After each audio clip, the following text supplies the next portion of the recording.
Hello, folks. Welcome. Ladies and gentlemen, boys and girls, geeks of all ages, we want to thank you for joining us tonight. We are Grown A Geeks. This is a very special admin chat. We have Roberto on the call. Let me just open with that.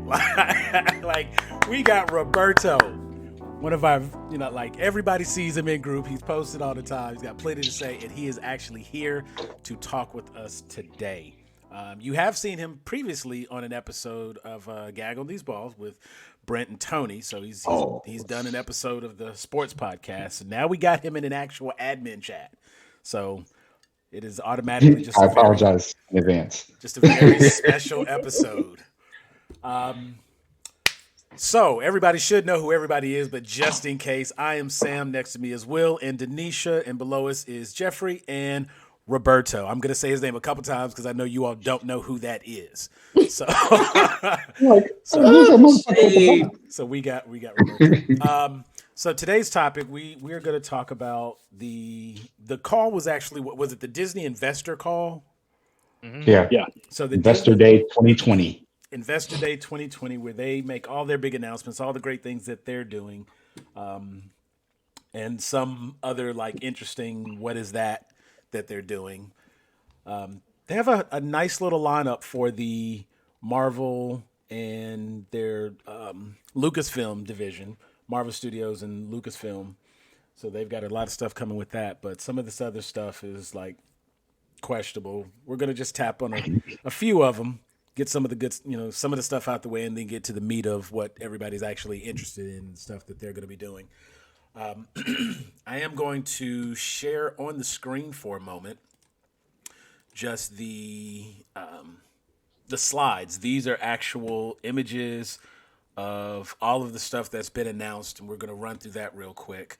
If everybody has their items pulled up in chat, you can see it and stay along. I'm just going to run through these slides real quick so the folks at home who are watching, you can see this. And we're going to list them off, and we'll go in and we'll dive deeper into some of them, not all of them. Starting off with the Disney Television Studios, they have the Mighty Duck Game Changers, Turner and Hooch, old Tom Hanks classic with the big dog, Big Shot, not sure what that is, Mysterious Benedict Society, again, unsure, Hocus Pocus 2, a lot of people familiar with Hocus Pocus, Three Men and a Baby, looks like that's getting a reboot. Safety, Flora and Ulysses. Cheaper by the dozen. Safety is actually out already. Which one? Yeah. Safety is out on Disney Plus. Okay. Based on a true story. Okay. Safety, based on a true story. Yeah, we have already people available. Cry. I guess they're coming out with another Diary of a Wimpy Kid. Ice Age, Adventures of Buck Wild. Night at the Museum. Is this another Ben Stiller movie, or are they rebooting it? What's happening with that? There's 6 of those already, isn't there? Right. And then we've got Cheaper by the Dozen. I'm almost curious, I guess they would have to just do a full remake of that because the Steve Martin original, it's Black Cheaper by the Dozen. Okay, well, we'll see how that goes. Also with Pixar, under Pixar, we've got Soul, which comes out, is it this Friday or was it last Friday? Christmas. Okay, so it does come out this Friday. Disney trying to get some of that money to compete against Wonder Woman, which releases Christmas Day on HBO Max. We will have a whole day we'll have a whole call dedicated to HBO Max and what they're doing and how people feel about that. We're not going to get too much into it here.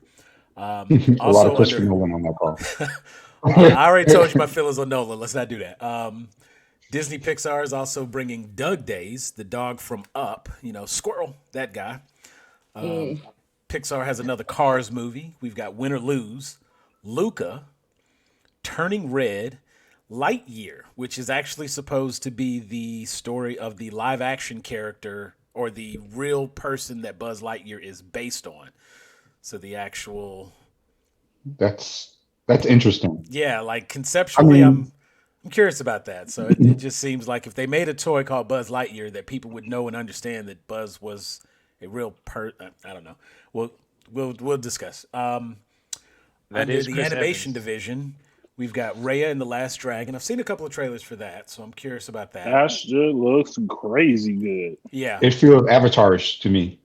It does. I'm ready for it. We've got Baymax, who was from Big Hero 6, and now it looks like he's getting a feature film. Am I reading this as Zootopia Plus?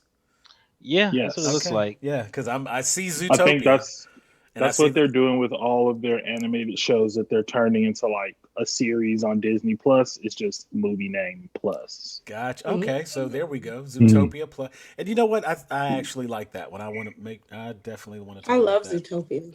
Yeah, that was such a good movie. Tiana. Yeah, very message. Tiana. So the Princess and the Frog. She's getting her own little show spinoff here. That happy for that. Is it about a woman or a frog? it. Let me see. know now before I tune in. She gonna turn into a cricket before the season premiere. You know what? Zootopia Like crossover. it'll be interesting to see how they do that, but I will give them at least the smallest bit of credit because between Tiana and Moana, we've got a couple of Disney princesses finally getting their due recognition. I think both of those are coming out in 2023. That's Yes. a while away. Okay, so I can't even be excited about it, is what you're saying. Gotcha. Yeah, because That's just all the more reason that they shouldn't fuck it up. Let's just Right. put it No that way. reason to mess that up because you got plenty of time. Moana somebody is wanna a help me with this next long-form one? musical Iwaju? comedy. Yeah, Iwaju? Iwaju Okay. on the partnership of It's Kugali Media. Okay. yeah, it's like a like Afrofuturism cartoon that's coming out. You had me at Afrofuturism. Like, cartoon. I was okay. like, yeah. Like, oh, well, then let me Oh, go ahead it's and like research that. I'm all in Wakanda for type that. stuff in the future. Well, Afrofuturism on its own is got my attention, so I Yeah. would check that out. Encanto, so that's That's going to be a little crazy because I'm thinking that's gonna be something along. Is that like the what's the? Oh, come on, Coco. Coco, yeah. Is that from the same realm there? it's like a music. It's a movie set in Colombia with all the music Yeah. is done by Lin Miranda Manuel. That's the guy from Hamilton. Yeah, Okay, Well, he's Lin done some other Manuel stuff, but Miranda, excuse me. Yeah, but we all know him as Hamilton guy. right. yeah. Then of course we've got the Lucasfilm, and this of course is a big one that's going to make a lot of people happy. Of course they're going to continue on with the Mandalorian, and we found out we've got some other Mandalorian stuff happening, specifically the Book of Boba, Rangers of the New Republic, Ashoka. Yes, that makes me very happy. Andor, Yeah. Obi-Wan Kenobi's getting his series. Hello there. The Bad Batch, Star Wars. Okay, Vision. stop. I know I'm not the only one that reads that as the bad bitch every time you see it. Like I can't be. Initially it catches, and then I realize it's Star Wars, and my head just auto corrects it back to Batch.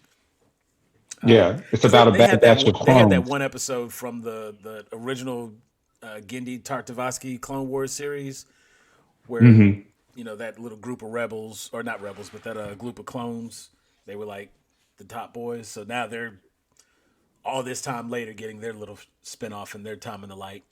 Star I can Wars tell how Visions. excited Denisha is about all Yeah. this. Look, she checked out. But like, We'll get it back when we get to the next slide. She's like, when are we Yeah, going to get to exactly. Marvel? Right. yeah. But real quick on the move. I mean, the two shows, Rangers of the New Republic and Ahsoka. Both of those are spinoffs from Mandalorian. Yeah. So Yes, along with good the money. Book of Boba. So all of that. And the is Boba off. one also. Right. And of course, So that's 3 shows. also add in season 3 of just Mandalorian itself. So Yeah, and also there's another TV show that I won't say what it is because it's based on the last episode. But they're supposedly have. yeah, I read that today too. So we'll see. We'll get to it when we get to it. We've also Denisha, wake got up. Lando. Lando's getting his own spinoff, and I really hope they decide to go with Donald Glover for that. Like, if they don't, that's just a missed opportunity there. They need to. The Acolyte, Star Wars: A Droid Story, which okay, and Willow. And if I'm not mistaken, that Willow is supposed to have Warwick Davis back as Willow. Interesting. I can be excited about that. And Now, I am And curious, Star if Wars we don't get Disney. Val Kilmer back as Mad Mardigan, are we actually doing Willow? And I need new Val Kilmer in as Mad Mardigan. Like, do not digitally fix anything. I want all the glory that is Val Kilmer for that. Didn't Val Kilmer have some work done? Oh yeah. Yeah. Oh yeah. Ooh, I guess you could call it that. Yeah. He should be on an episode of pretending not Watched. to know. But then we've got Star Wars Rogue Squadron. Moving on to Marvel Studios. First and foremost, of course, everybody's familiar with this. We got WandaVision, Doctor Strange and the Multiverse of Madness, The Falcon and Winter Soldier, Black Widow, Loki, the Marvel Studios What If, which is supposed to be really, really good because they've already kind of dropped a little bit of a teaser for that, talking about some of the different stories, and we'll go more into detail. Shang-Chi and the Legend of the Ten Rings. Miss Marvel's getting her own series. We've got Captain Marvel 2, The Eternals, Hawkeye, and She-Hulk. I mean, Hawkeye deserves his series. He's held it down. He did his part. Oh. Come on. I mean, look, if we think about it, though, what is the cheapest show to do? Is it where the guy turns green and 9 feet tall, where the guy's like throwing magic around, or the guy that shoots a bow and arrow?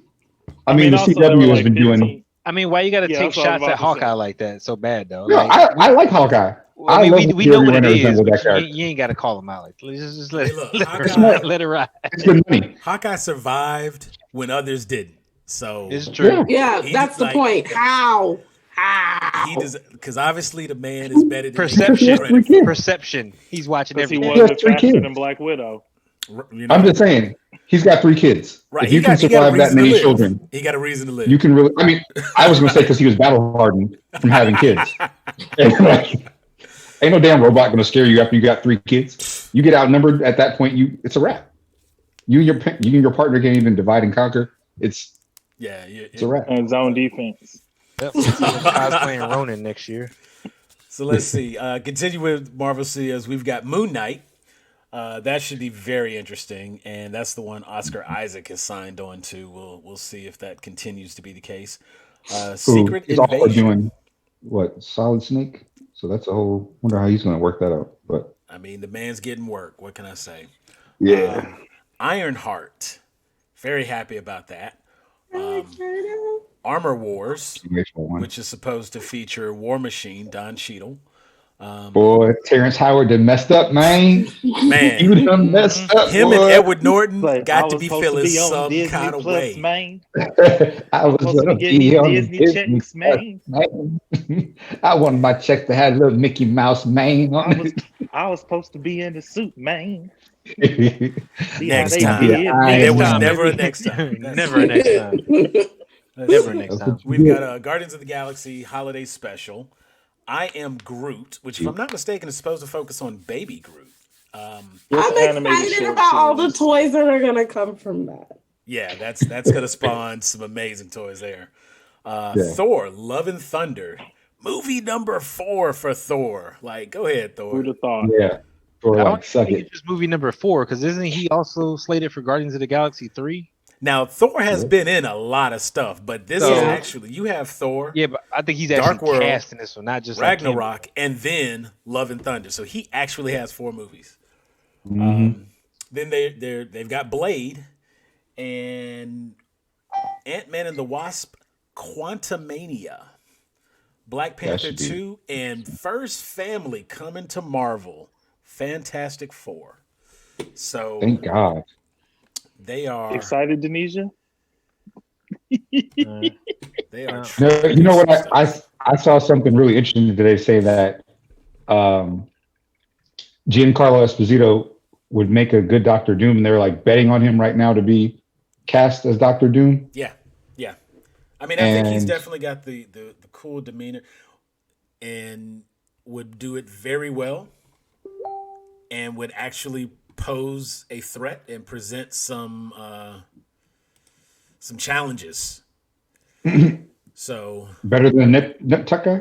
Like he was a good Doctor Doom, right? The guy Julian McMahon, or I mean, he was in Charmed. He had the look, and I think he had the. He was white. I just don't think he carried it very well, like the rest of the way.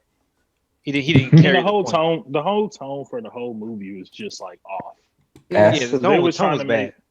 They was trying to make like a comic book movie and not like a movie that like was based on a comic book.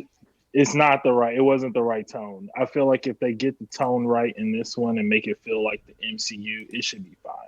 It's like the world is already built. Just slide them in there. Just slide them in there like that. And now, but Marvel, there's one. I feel like Marvel hasn't gotten it wrong in a long time. Like really, that is wrong. true. That is true. Since like they're not getting perfect scores. You know, we deducting 1/10 of a point here, half a point there, but you know. But they're still hitting. They're hitting most of the marks. They're not failing. That first Fantastic Four was like falling off the balance beam completely. Yeah. Now Silver Surfer saved that other movie, a lot of it, but he couldn't make the movie good. It was just cool to see him. Yeah. It was good to see a not completely awful Doctor Doom, but that was more that failed the way of story more than anything, and they did not do Doctor Doom justice himself. The actor who was portraying, he did an okay job with, again, what he had to work with. There's one more screen I want to pop up real quick, and this is the Disney live actions, just because I think that deserves its own little moment there. But we've got Jungle Cruise, which, if I'm not mistaken, that one is supposed to star Dwayne Johnson, The Rock. I was going to make a joke and say The Rock was in it, but Emily Blunt. Yeah. So I'm curious as to what its premise. Well, I'm y'all been thinking, to like, Disneyland? Jewel of the Nile. Like, I know and that's the thing. It's based on the ride. How do you make a movie based on? That'd be like the movie It's a Small World. Like, you know what I'm saying? Like, so as a former Disney pass holder, the ride is like very much like you literally riding in a river how do you make a movie based on a ride? Pirates of the Caribbean is like the prime example. It was a ride first, and then they made like how many movies based on it? You take the elements of the ride that everybody like remembers, and then you just build a story around it. So with Pirates of the Caribbean, you get on a boat, you're riding around, there's pirates here, you're riding through different places. Well, what they did was they just took the setting of the ride and turned it into a movie, and then wrote all this stuff. Because before Pirates of the Caribbean, there's no Jack Sparrow in the ride. Correct. That's a character that they created. So now when you ride it, you'll see like references to the movies. But with Jungle Cruise, it's literally like you riding down. The like little dude is on the microphone. He's cracking jokes. So I'm assuming The Rock's character is going to be something like that, where he's like, I'm a seasoned captain and I'm doing this and I'm former cracking Navy jokes. SEAL decides Emily to retire off to the Florida coast, and he's doing swamp tours and like chaos ensues. Like, I need you to take me to do XYZ, and he's like, well, this is my boat and we're going to do it my way. And she's it's like this is the right way to do it. Anaconda. Right, it's like Rambo, but PG-13 Rambo. So no limbs getting cut off, no 50 cal putting holes in people. It's Jumanji on a boat. I'm just waiting for him to say Shazam as he's riding down the thing. As long as Kevin Hart isn't in it, I'm good. Yo, look, if he makes a cameo, freaking, I'm gonna be so happy just because it messes with you. Like that's Kevin Hart is probably. Thank you, Will. Kevin Hart, he's just in every. He's gonna be the shark in the river. You know, he's gonna play a gator or something. He's just gonna show up randomly. He's gonna pop. Hey guys, y'all want to get eat? This is gonna be like the manager who like is here to collect on the fee for the cruise or something. He'll get like at the end of the movie, he's going to be the insurance guy that tries to fix the boat. You know what? You say that, but that could work and that could be funny. Yeah. Look at this. We've also somebody come look at this. Right. Look at the boat. How you got a whole piece of the boat missing? How the boat end up in a tree? Huh? How the boat end up in a tree? No. All right. So we've also got. So I'm curious here. The Lion King. So what? I'm guessing. I don't know. All right, The Lion King. Do over. Can I jump back in real quick with something that we already passed Sure. What you got? We brought up Turning Red, and we were just like, oh, okay, there's a Pixar thing called Turning Red. The premise of this movie, and I'm looking on The Verge, it's about a 13-year-old girl going through puberty that transforms into a giant red panda when she gets excited. That's what Turning Red is. Get somebody on the phone. You kidding me, right? Oh no, not at all. I wish I was. Let me clean this shit real quick. Well, I mean, year-old girl. But here's the thing. Turning red. This is what I. There was a better title for that. Wait. Yes, I will agree with that. I'm not gonna argue that. But okay, maybe I should make this larger point because I know we're gonna probably run back through and talk about some of these after Sam finishes listing them all, right? Yeah, I mean, we'll definitely focus on some of them. I just wanted to, in fairness, mention all of the ones that were there. Yeah. I just want to make sure that we got that. Okay, so we'll definitely hit that one. Let me go through the rest of this list real quick, and then Jeff, we'll let you jump in and take over. So we've got The Lion King again, The Little Mermaid. Actually, kind of curious about that, Jeff. I know you have thoughts. We've discussed it. Rescue Rangers. So I'm curious because if it's live action, is it going to be like CGI chipmunks? I don't want another Alvin and the Chipmunks type thing. Right. That's why I'm looking at that like, y'all didn't like the Squeakquel? Look. Look. You know what I liked? I like David Cross. No, Sonic did well for what it was. I like David Cross. As a movie. David Cross is great. I love David Cross. Yeah. And he was good. David Cross is I'm funny tired as of the hell. CGI movies with the real person in the comic book or the characters, and it just doesn't feel like it meshes. And I got all with Alvin and the Chipmunks, like it was a bunch of that, and there's several other movies we've seen that. I think Sonic was the only one that really did it well enough to make sense, but I don't want to see that again. It's trash. With him, with Sonic at least coming from another dimension, at least it gave some justification, explanation as to how and why. And like you said, it seemed feasible. It made sense. I'm curious, like with even this Tom and Jerry thing, because I'm like, what? So you actually do all the animal talk? Just yeah. I feel like the first Alvin and the Chipmunks was like solid, and then it just turned into like, how many songs can we chipmunkify and put on YouTube and get, you know what I mean? And so how many movies? How bad can we milk this cow before the cow collapses? Yeah. They're like, give me the song catalog. What do we have? Okay, cool. Yeah, Single Ladies. Bring the chipettes. Like it was a very get all of them in here. Let's do as much as we can, as quickly as we can, while this ship is riding before it sinks. Yeah. Before the kids who were young enough to watch this shit when the first one came out age out of number 5.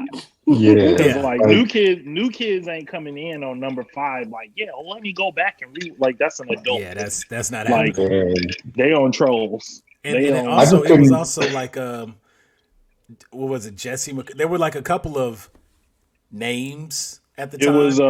It was the dude who played the Mac and PC commercials. Justin Long. Justin Long. Yeah. Oh, I like that. I don't remember. Who the hell is he now? I remember like Jesse McCartney was one of the Chipmunks. I think he was like Theodore or something like that. And at the time it came out, he was kind of like all over the Disney music scene. So that was kind of a big deal. And so again, it was just, they got to get it strike while the iron's hot. And yeah. Well, I couldn't watch the Squeakquel. I don't hold them any more accountable than I do anytime you get to chip, like Brett? the third of the first version. Look, I just knew after they came up with the Squeakquel that was it. They were like, but it wasn't because then they got chipwrecked. Yeah, I mean, like, but it's not as good. And then they had a Christmas movie or so. I don't know. Jesus, it's just like the Alvin and Chipmunks movie from like the 80s where they get in the hot air balloon race and all that stuff. Like, you can't beat that. You're not going to be able to redo that. You're not going to be able to beat that. And I don't care how clever your title name is, like Squeakquel. Try showing that to your son. No, I promise you, I watched it. He's going to be like, "What is this?" He was like, "Can we turn this off?" Dad, he was like, "Okay, I'm going to play Fortnite while you watch that. I'll be back." No, what you got to do is you got to introduce them as characters in Fortnite, and then they get excited about them. Right, like it'll be something new and special. That's how you get the kids hooked. Now he's like, oh, I want to play as Kratos. So like, no. You can't. Kratos isn't going to be a Fortnite guy to you, okay? Right. Like That's Kratos. He's his own man. But Dad, I want to go back and play the other games with Kratos. You're like, okay, yeah. Here, watch it. Go play this thing where you have the mini game where you're banging some chicks. Get ready to be scarred. That's Try to good explain fun. that part. Oh yeah, that happened. Let's see. Janae made a face just now. That happened. So we've got Pinocchio, Peter Pan and Wendy, Disenchanted, Sister Act 3. I think Tyler Perry is producing that. Look, one and two were Classics. what they were. No. It's with that like Two. Look, I give one its credit because you wouldn't have two without one. I'm gonna give you that. I'm It with paid- you. it One paid- is paved a this better way. movie. The fact that you saw what you did That in is- number one you're and right, you made Justin. the better movie and stuff like that, like you did it so at that. Now, Sister Act 3, like it's got to be like a passing of the torch or something and stuff like that. Because Yeah. I don't see where you're gonna go. I don't with want to it. see Whoopi in a Hobbit. She good. could be the head Yeah. master of the freaking place now or whatever, and They're somebody probably else going to do run the show. Like Saved by the Bell type thing yeah, so I don't know. where the old guard becomes like, I don't know. But I know, Because they damn again, sure better not be for, bringing up her being a showgirl anymore. like not in this. Hey, not Let in me this tell you age. something. I Off know the Dolores. She Yeah. ain't no nun. Yeah. Hey, like, look, I know Dolores. Off the And I seen her. I seen Dolores' OnlyFans last week. Look, Hey, I them know off Dolores. them off the strip shows be I know Dolores. hard times. In the Hard biblical times. sense. Like, it's just like, hey. Can we give them credit Nah, real man. quick for naming Sister Act 2 Back in the Habit? That's better than Squeakquel. Yes. Actually, no. It's about the same. It's about the same. It's I better give than it. Nah, Shipwrecked, but not. No, it's better than Squeakquel because Squeakquel is obvious, but Habit is like, oh, it could just be Back in the Habit, and everybody doesn't know that a nun Yeah. is like Yeah, Yeah. it Uniform worked is on called a multiple habit. levels. It was very. Yeah. It was almost When an people intelligent cared. joke. Better than Chipwreck. Definitely better. I bet you Shipwreck someone was a pitched pun. that. Shipwreck and Squeakquel were both puns, where Back in the Habit was actually a joke. I bet you I don't somebody like pitched that you that. guys are forgetting about Road Chip. About that what? was the one I was trying to think. There's another one. Yeah, it's Yeah. called Road Chip. I Are like you how serious? this turned into a bash that Alvin we- and the Chipmunk can't even get into that. names. I mean, Like Alvin and the Chipmunks is like, yo, we're not even on Disney. How do we even get Jason here? Yeah. Lee Them stopped fanboys doing gonna be like, Kevin talk about look, Star Wars, damn it. Jason Lee stopped doing Kevin Smith movies, and he needed checks. Like, Yes. Yeah. Hey, Kevin I ain't Smith mad was at it. not putting out movies, but and for that little bit there, he was doing some other stuff. Jason I Lee was do having love to Kevin collect his Smith, though. checks. But I think we're getting a new Mallrats. That has nothing to do with any of this, but I'm looking Yes. forward to that new Mallrats. Yeah, I'm looking forward to that. Does anybody here watch Fat Man on Batman? I do. Occasionally. I love it. I love it. I I've do. seen it. I love how that Mark kinda as Bernardin my reminds him. guide. Yeah, I love how Mark Bernardin reminds him that he's black every now and then. Right. It's always fun. It's cute. I love it. It's funny how Kevin When are we always getting seems to back to forget. Turning Red? I'm making notes. I'm calling. Well, we got one more movie. What was the last one? We got a Last one is Cruella, right? Cruella. Disney. So we're gonna Starring Emma focus. Stone. So we are looking at It's gonna be like Maleficent. That actually looks Maleficent. good. the From what I've Dalmatian. seen. I mean, yeah, like it's another villain It looks turn, good. and I would be like the way they curious. went with Maleficent, so I think that they can do this one well. I wonder, like, what are they going to give her to justify her saying, like, man, fuck them dogs? Like, what do we get? It Because like, and Maleficent and Maleficent. Maleficent, whatever though. Apparently, the it's Angelina my Witch classic movie. song. Not Yeah, in that Mouse. movie where she's pretending to be like doing a good take on bad person because of the sake of everyone else being a jerk to me. Nah, I she think was that just they petty as presented hell. that. She didn't Yeah, I get a think they puppy for presented that. Christmas, so she snapped and started snatching up dogs and making. Yeah, puppies. I feel like it's like the premise to Fat Man. Like you're like that's what it took, and now you're just okay, cool. Now you're evil, fantastic. You know, it'd be nice if they really just make it where she's evil and they don't give her like an arc. They just like no, she's just a bitch, bad just- person. Yeah, and she's just doing it. Like she gets born and I would punches be her mom down like by right in But the see, bottom. it's Disney, so they're still looking for that redemption, and they want you to feel because there were different parts of actually a lot of Maleficent. You kind of like you get it. You know what I'm saying? You can't even like really hold her like she was just wrong. She wasn't just completely at fault. She maybe just went too invite people far. to your Any baby Disney shower. villain, you can really see the other side. Like I always felt bad for Ursula. Why are we mad? Not the Yeah. the only nigga that I don't feel bad for is the dude from what Hunchback of Notre Dame. Oh yeah, God. that Yeah. dude. I he- mean, he was he garbage. was sexually repressed, and that was probably his biggest issue because he was looking at Esmeralda like, "Oh, you're so dirty." But in the back of his mind, he's like, "I love it. I love it so much." He's Yeah. like, "You have to die because you make me feel things." Yeah, It's that, like, he was a nah, little bro. off, but just about all the other villains, like Denisha said, like you can almost being able to see it from another perspective, you can usually side and see that they're not as wrong. Like I don't think Gaston was like the worst person for Belle. You know what I'm saying? Like I could actually make an argument that Gaston was a better choice.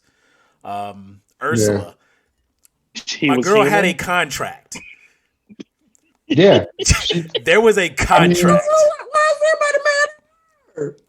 I'm like, But again, Ursula's, I mean, the same reason why everybody hates Diddy. Ariel was a minor. First of all, so the Well- contract should technically be null and void. No, if I'm not Unless mistaken, things was work it not like differently her under the 18th sea. birthday or something though? No, she's Yeah, I think 16. she's like She's 16. 16. 16? Yeah. Okay, so then why are we worried about the prince? Right, so we really Obviously- gotta like have a whole separate conversation about I Prince was Eric. gonna say Prince R. Kelly. I mean, everybody in these movies and stuff. Wasn't Snow White like 14 or something like that when all this They're went all down? like 14, 15, Yeah. 16. All the So it's Disney like- princesses. That's just their thing is somewhere I'm- in that. and 18 let me is just go old. on record as saying, like, even before COVID, if I was just like traveling on my horse and stopped in the woods and saw a woman in a glass case, I don't know that I would just be rushing over to kiss her. Yeah. Like A white woman? that would be Nah, look, she quarantined. Like, I'm what? like, Nah. yeah, right. Like Yeah. I saw her in that bubble. I get would out of here. I'd have went faster because I already You'd have knew been like, we the saw authorities gonna pull up in the carriage. right. You Look, know? we got They gonna pull up in the some carriage. He's like, he was horse wearing a RC, red cloak. horse. And you know, it just that actually kind of makes me think like with Cinderella, what size shoe did Cinderella wear, and how was she the only woman in that entire village with that size shoe? It was like a size 1 because my man had it in his pocket. He was just pulling it out like, "Is this your shoe?" A glass slip, it wasn't breaking. He did just kind of whip it out. But I mean, like, she the only one. Now I get that the stepsisters, they had big ass feet, and you know they wanted to kind of make them not be as attractive. But see, as I'm not pretty, finna but, be with no dude. You couldn't tell by looking at these girls that wasn't me. They got trial. I don't know, man. Really? If Hey, he was if probably her faded fairy at that party. godmother- He was if faded her as fairy hell. godmother was as good as some of these women on YouTube. It might be hard to tell. You know what? Uh, It was a ballroom, so the lights was low when they was dancing. Yeah. You know. He gonna be like, "Hold on, baby. Put on this foundation and put them lashes on real quick and do your eyebrows." Oh, that is you. It is you. Sure. Like, you know what? I need to see Put these your edges on. Let me representative. see it as you. Like, if I Put can on see these your fake edges. representative, I'll know. That's exactly how that would have played out. So Them Rapunzel so let's- climbing up let's this go girl back. nasty hair. I don't. we have we to could just- pull up because there's some notes that have been brought up. What? Let's go back to this turning red. What exactly? What? I'm calling Gloria Allred. I'm telling you now. I don't appreciate it. I don't appreciate it. As a woman, I okay. don't appreciate it. This is So- what I would like to say.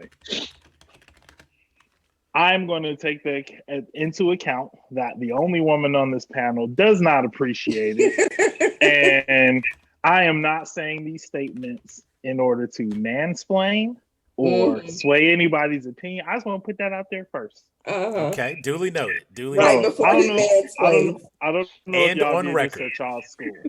In elementary school, do y'all remember that there was like a day where like all the boys went in one class? It was like 5th grade. It's like all the boys went in one classroom, all the girls went in another classroom. Yeah. In the boys' classroom, they was like, put on deodorant because y'all started to stink. And then we watched the movie, and it was like Yep. a goofy movie or whatever. You know what? popular It's movie. funny you say that because And let me then- tell you the movie I saw like years and years ago. My shit was almost in black and white, and it had that narrator over. Almost. Like, wait a minute. It had the narrator talking in the background, and it was like if you watch anything on Adult Swim, it'd be like Johnny is starting to learn his body. It Yeah. looked like the 1960s something from like Brady Bunch or whatnot. Like that was the video. So I know exactly. I remember that day. And they have the little. And then when the boys, so the boys and the girls come out of the classroom, and the boys are like, "Yeah, they told us to wear deodorant. What y'all watching y'all room?" And the girls like, "We're not talking about it. We're never going to tell you what we watched. You're never going to know what we learned." Yeah, we talked about deodorant too. All week. That's what it was. Long, deodorant on the bus, in the lunchroom, on the playground, recess, PE. We just like, "What did y'all watch? Why won't y'all just tell us?" And they're like, "Nope. No, we can't talk to you about it. You can't know." Mm-hmm. I was a grown ass man before I realized that they watched the movie about learning how to learning that they were going to have a period. Oh. And I personally feel like part of the issues with men and women in our societies is that we do shit like that when they're kids. Sorry, we do things like that. Bleep that. Sorry. We do things like that. We grown when age we're kids. motherfucker. Oh, we got the disclaimer up first. You good? Okay, cool. We do stuff like that. And then from that point on, it's just like there's stuff that girls talk about with girls, and there's stuff that boys talk about with boys. Boys don't really care, so they're still gonna talk about it in front of girls.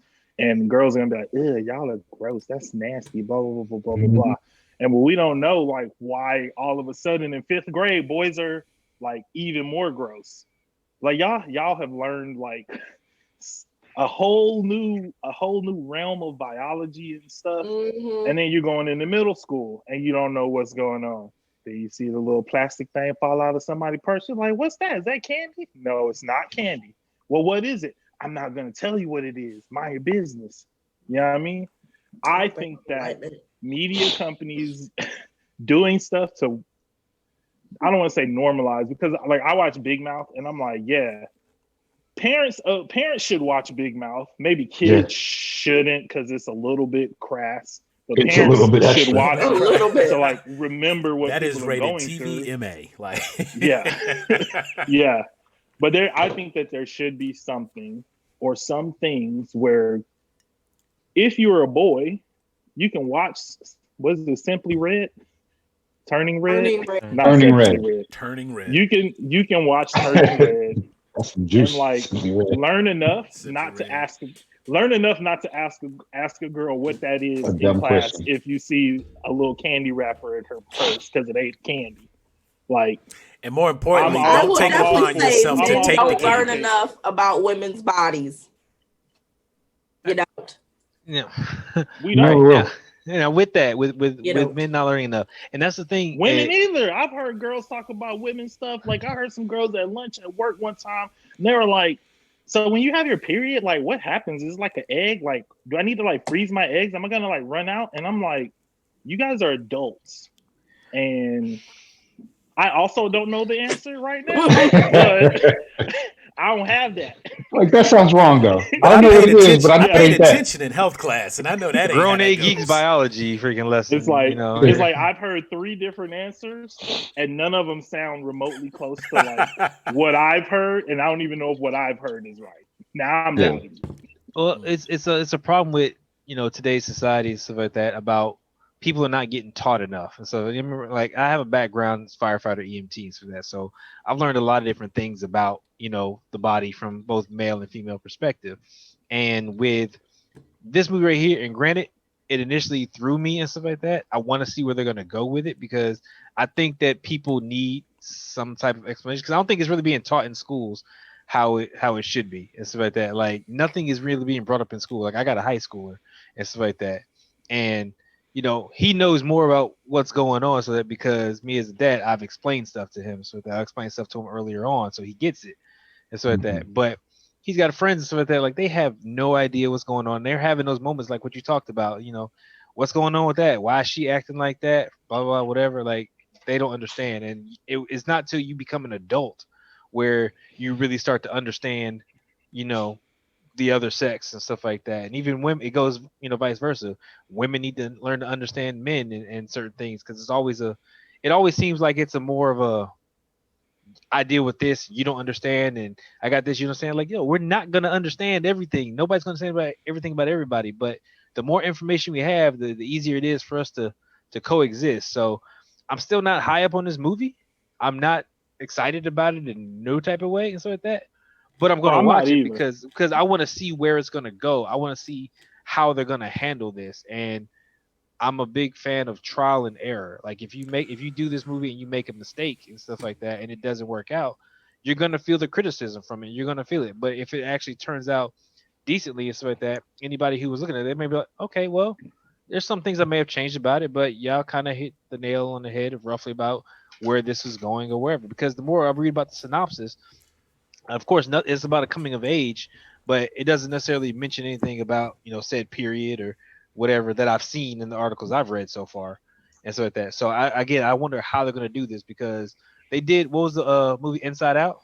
Yeah. Yeah, I thought, that's Yeah, oh really yeah. I thought Inside Inside Out Out was fantastic. done beautifully and stuff like that. Like I would have had no idea how to capture the emotions the way they did and stuff like that. So if they got a thought process similar to that and they're really trying to put it together, I think it can be pulled off to a degree to where it's not overly, I guess, assholish and stuff like that from Denisha's perspective I'm and just stuff loving like that. her expression as you. I know, talk. right? I love that. Can we Denisha just like have agreeing with Denisha's everything face we're saying right now. during the entire time everyone else is But I talking? mean, in fairness, I get what you're saying. At and least it's a female director. I will say Yeah.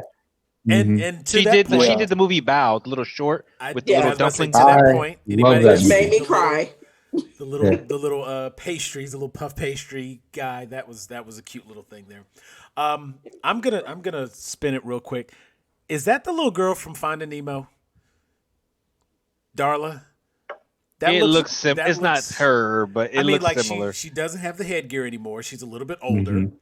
and It's obviously, Her name is May. May. okay. So clearly not Darla, but like Mei Lee. as it's Pixar, it's like obvious they are going with a character model. She looks like an older version of Darla, and I think I that just would be don't like this. She turns into a giant red panda whenever she gets too excited. What does that mean? I mean, And why are we creating a movie based off of a woman's emotions when she gets too excited? Yeah, Inside Out was great, but that was also a little girl that they were featuring and her emotions. Why couldn't it be a little boy? I mean, because Problematic. maybe, It just well, is. it is I think what they possible. did, It they is went to the little possible boy's that head. as the It was very story- empty. I was about to say it is possible that Like a little as boy the turns story into a tree. explains, He gets but only in the morning. I mean, you think already about had that you movie. It's look called at the Pinocchio. islands and stuff that pop up. You got the different things that they're excited about and I was stuff about like to say that. Luca. I mean, is you want to see a Erection sea Mountain monster. pop up in the background of the movie? So that, like, really, like That's why we didn't do the boys. They go in a a boy's head head and at just that be age like, and stuff like that is not something you want to like go into and stuff like that. It's just it's not Mhm. stuff like that. But again, I'm not gonna lie. I would like to see it from a male's perspective and stuff like that. I would like to see how they would flip the script on it. I think it would be interesting, and I think that they should, like, down the line, like, if you give them time, let them pick a gender, do one and stuff like that, and later on down the line, do the opposite with a reboot or whatever sort of that. I mean, you can't do it all at once unless you're gonna sit there and do a movie about a set of twins or something. I don't know. I think Denisha Yeah. raises a fair point, though, because I think that a lot of times when they do make movies and they're based on male characters of any age, it's like a quest or becoming a hero or powers. And then when they make a movie about a female character, depending on the age, it's all about discovering Internalized your struggle. Her emotions, feelings. like Mhm. learning like them. You know what I mean? And it's just like, to be honest, we need to like flip that. Like, we need to be making I'm all about movies that flipping it. encourage like women and girls to like go on quests, go after that thing that everybody is We telling need more you, like, brave. don't do. And we need Yeah. more movies about little boys like looking inside of themselves. Mhm. Don't throw a tantrum. Don't punch a wall because it's your fault. Yeah. So like, deal with these emotions and like handle it. Like at the end of Inside Out, I want to see an Inside Out sequel about the little boy on their hockey team and how he deals with like having a crush for the first time. And Yeah. like, show me that in a healthy way. Show me the healthy way that young men are supposed to like express themselves, especially because we have all these men always like crying like when nobody talks to us about like how we have our feelings, and if we cry, then women like, oh, you a bitch, blah blah blah. So then when we get mad, then they want, and it's like dead that, man. Nobody want to hear that. That's like some 1995 shit, man. Like step into the new millennium. I mean, like I said, in this cry. That her red, it's an adorable red panda. Like, oh Yeah. now look, the angry girl. Yeah, I don't give a shit about the red panda. Like the red panda thing, I think is a bit much. So because I got enough, and Jeff knows this too. So we got enough about turning people into other things and stuff like that. Like just fuck all that nonsense. So like I'd like to say, Inside Out did it great where they set up like because we saw Riley, we saw a little bit of the parents, we saw a little bit of the mom and stuff like that. So it was like you saw the emotions like that. So it's like, yeah, it'd be a good time to go in that direction with the boy and see how especially he's just there. So at that, does he play hockey too? They're very aggressive and angry and stuff like that. Can you play off of that and see what what goes on in his head? It could go far and so at that. And again, with women stepping more into that role and so at that, I really want to see it. And that's why I'm happy with the stuff about Miss Marvel and Raya the Last Dragon, stuff like that. I have a daughter, she's 6, and she's into superheroes and stuff like that.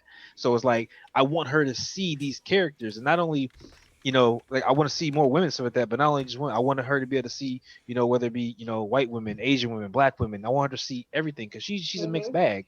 So I want her to be able to identify with the different parts of her different culture and stuff like that, and see that it doesn't matter. Like you're a woman, you're able to do all this stuff, but you could be a black woman doing this, you could be an Asian woman doing this, you could be a white woman doing this. Like it's just something that you can do. It's that girl power moment, which we got a little bit of in the Mandalorian and stuff like that. We got more of that, but I don't want it to be a trope. Like I don't want it to be a trope where it's just like let's do it. It happened in Avengers, yay, we're gonna do it in Mandalorian. Like no, I want it to be a regular occurrence. And so, and we got it in Mandalorian. Don't get me wrong, we got regular occurrence of like Cara Dune and stuff like that. Like they're doing a damn thing all throughout Ahsoka. Like everybody's doing a damn thing, so that and they're doing it well. But in the movies and stuff, we need to have those solo films where it's like, yo, let them stand out, let them do what they do. And so at least not what they did with Captain Marvel. Captain Marvel was. I'm just good. I could have left. We talked about that. I think we talked about that. I was about to say, I'm pretty sure I called you like right. Like yeah. You kept saying like how terrible like the soundtrack was like hitting you over the head with the obviousness of it. But I mean, Damishi, I'm not sure I'm saying. No, they could have just did Ladies' Night. The left eye. Yeah, just that left eye. Damishi, the woman that's doing the movie Turning Red, she is a Chinese-born Canadian storyboard artist. She helped making Inside Out. She helped make Incredibles 2 and Toy Story 4. And she also had, of course, Bao and Pearl under her belt already. She's got a good resume behind her. She's 31. So like she's. I mean, it might just be the press on this, what they released on this. It just wasn't done. A man did this. Yeah. Oh, it sounds. A man did the trailer. A man did this. The marketing department was at least. Yeah. Whoever was in charge of marketing on this, they don't fully understand, and that's where the mansplaining is coming in, and we're seeing from that perspective. And it's one of those things where it's like we just kind of have to fingers crossed that it's in good hands, and she's got a good resume. Maybe there's more to it. Maybe there's a better explanation for the red panda. We got to wait for the real trailer to kind of see a little bit of what's going on. Because the little teaser is kind of like, huh?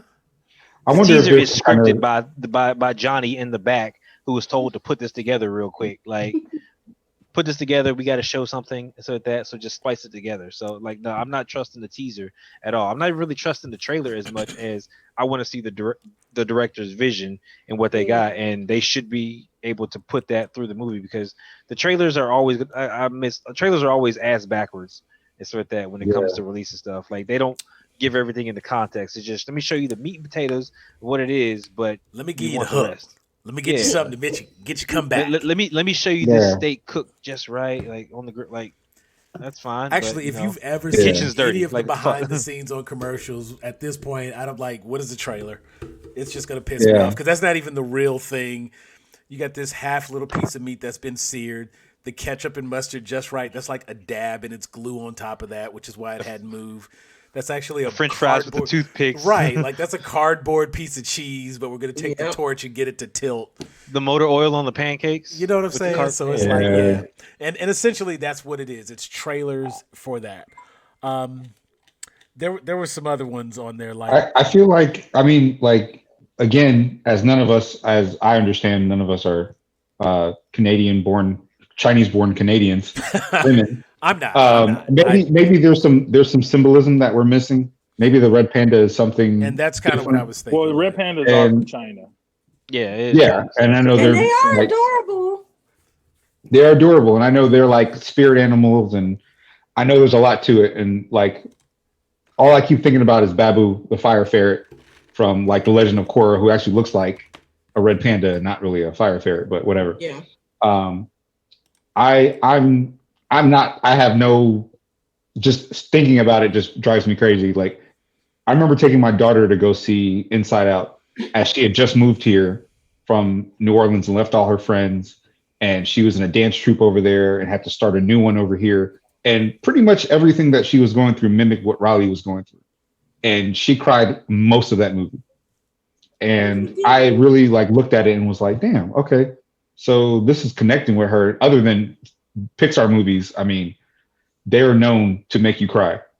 I mean, just like the opening of Up, you're just like, oh, damn, come on, man. We ain't got to the dogs yet or nothing. There ain't no hot air balloons or nothing. And boom, they're like, cry now, cry. Give me your money. Go get some popcorn and cry in some your more. feels.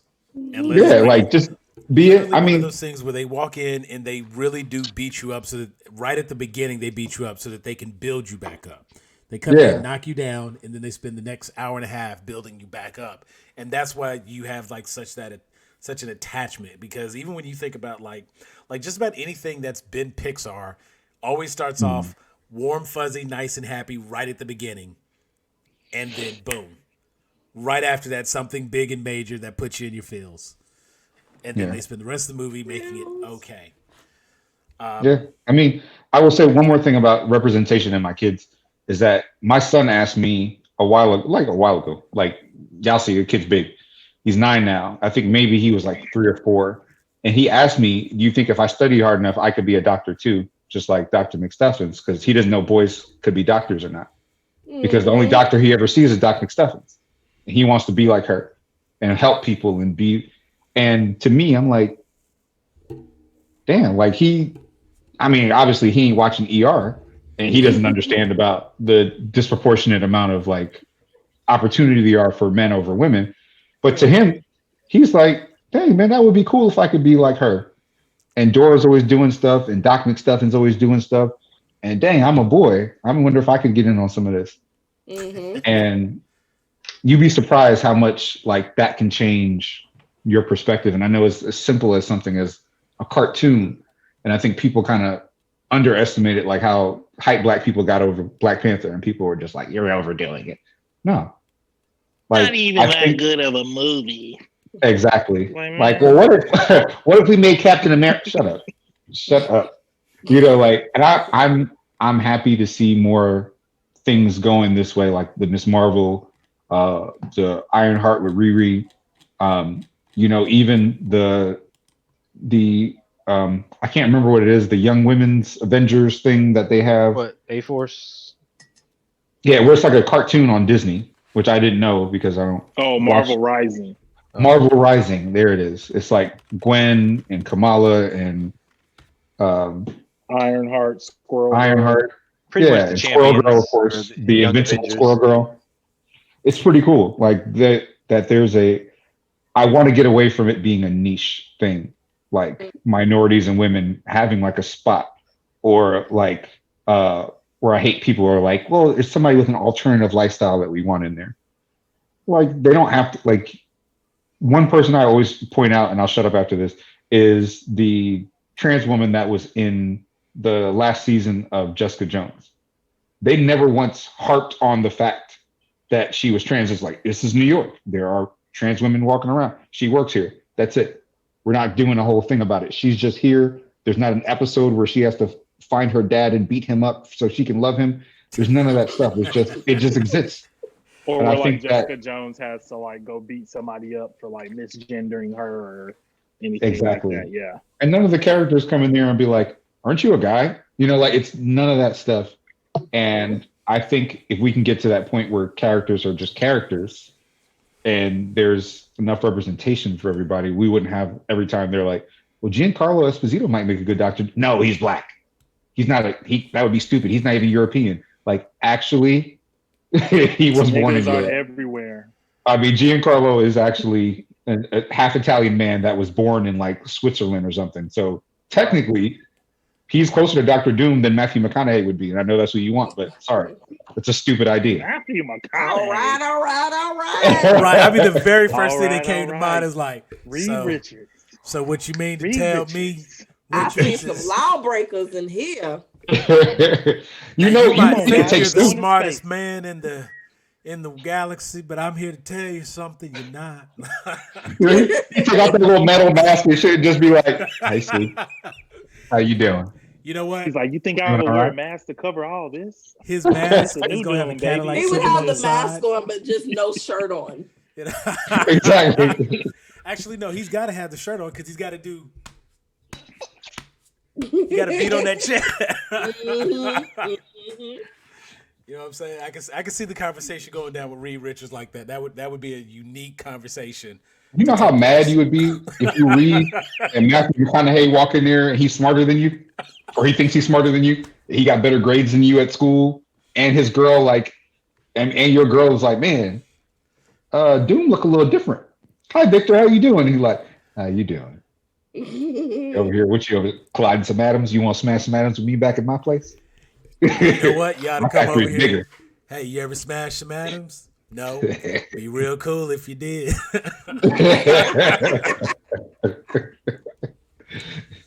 Everybody watching this like, this is the worst fanfic of all time. Can we stop? Yeah. I mean, it could work though. I'm just saying it could work. There was another one. Let's see. So we've got. Oh wait, Will Smith and Chris Helmsworth are getting their own shows, and they're doing like stuff for National Geographic, where they go out and like Bear Grylls it. Man, I don't care about that. Is Disney It's producing Disney. that? Yeah, it's Disney. You know, Disney owns National Geographic, so they're doing that. It's called Welcome to Earth. And so Still every don't care about episode is that. going to be Will Smith saying something so profound. Wow. Chris Yeah. Helmsworth gonna And be. then for you 200 just- years. You hear Willow in the Wow. background. Wow. Yeah, exactly. Wow. Chris Helmsworth is in a That's forest, crazy. like half naked, bench pressing a tree or something. He's like, And you so see this I found that when we took the tree, and the tree fell, we decided to make a campfire with it, and the fire was bright and warm. Wow. I was looking at that fire like, wow. Yeah. Man, I- Y'all be No. surprised. Chris And you Hemsworth- know, the fire represented how I felt at that time. You know, like that could be a very interesting show if it's the two of them talking to each other. oh, there's going to be so much weed involved in the Oh, watching man. of that show. Okay, so let's get back to some of these other ones. You say Cheaper by the Dozen is a remake, so they're remaking that, doing something different. Safety's already out. football movie, right? Yeah, Yeah. Clemson. Let's just go to the stuff Who got we beat by care LSU about. last year? Yeah, you want to skip ahead? Let's, I mean, like, there we was care actually about one or two Marvel. of these that I was curious about. Like we had talked about. Like I think Soul. Any thoughts on Soul? Anybody I'm got any excited. feelings on Soul? Fuck it. Jamie Foxx Fuck is it. my favorite actor.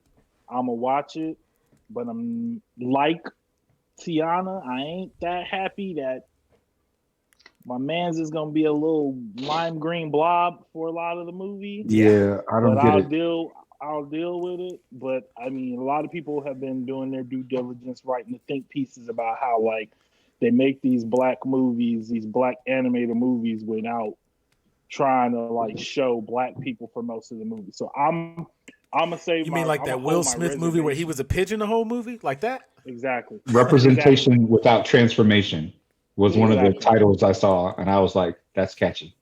Yep.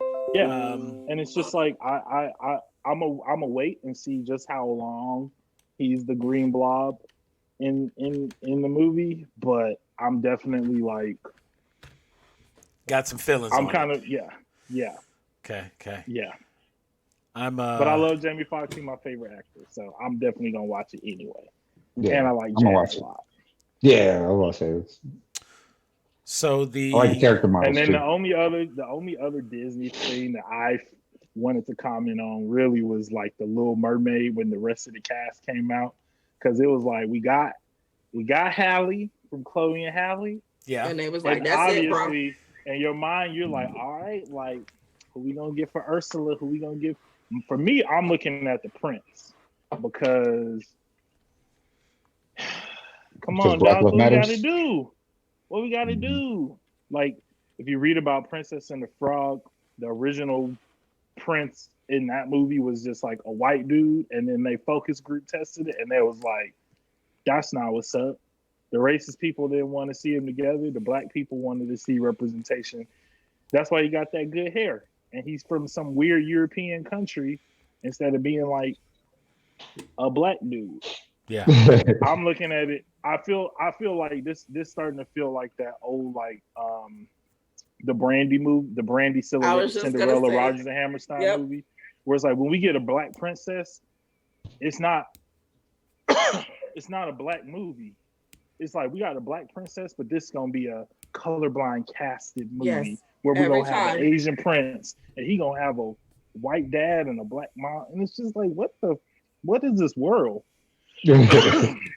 Like Where what they are don't the see rules? color, Jeff. What are the rules in which like I get not seeing color, but I don't. if I'm a white king and my wife don't is either. a black lady and we have a baby and the baby comes out Asian, I have questions. I got a lot of questions. Actually, I I gotta ain't got fight no the questions. Asian mailman. I just on became site. We live single. in a society that got upset about a Cheerios commercial.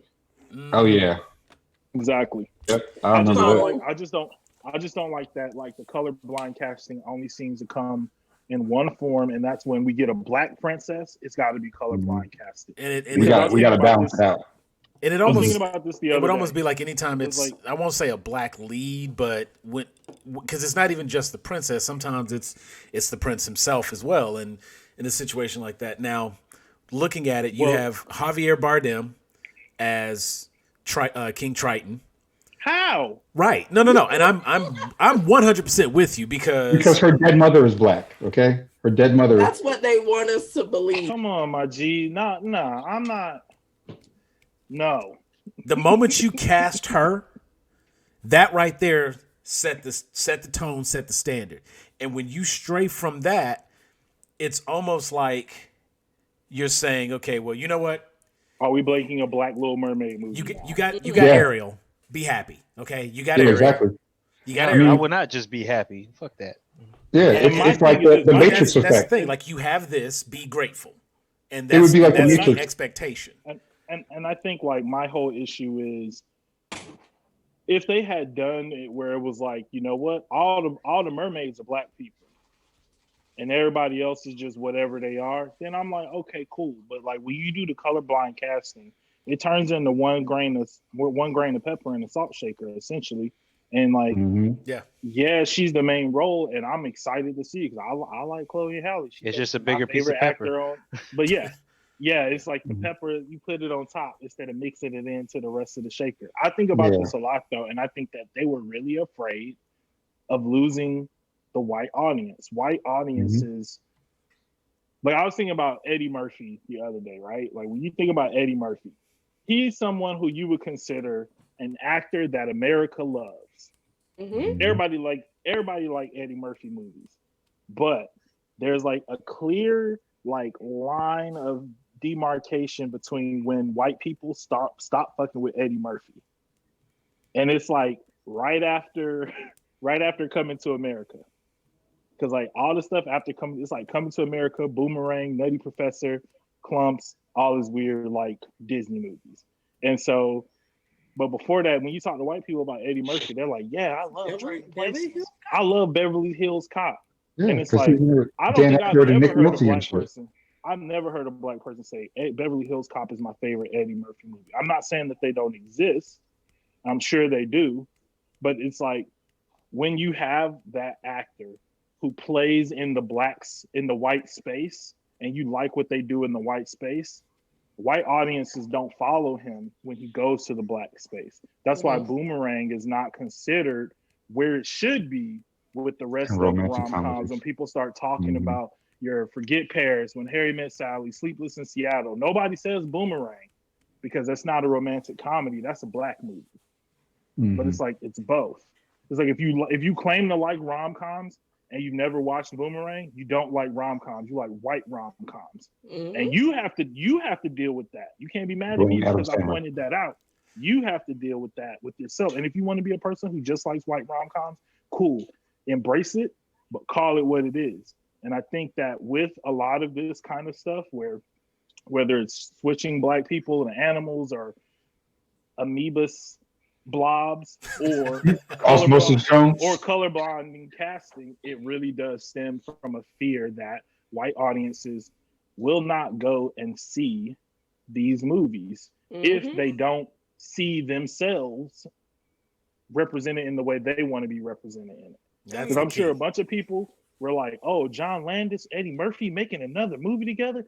Yeah, bro, we're in the movie theater on day one. He's an African prince coming to Queens, New York. There's probably a bunch of white people in Queens, New York. It was like, oh, this is going to be great. And then they got to that theater, and it wasn't the Queens they live in. Yeah, exactly. It was the Queens I lived in. Screw this. That reminds me of that skit that SNL did about when Beyonce turned black. Yeah. And they're like, she's been black? When did she become black? And they're like, I'm looking at Wikipedia. I can't see when.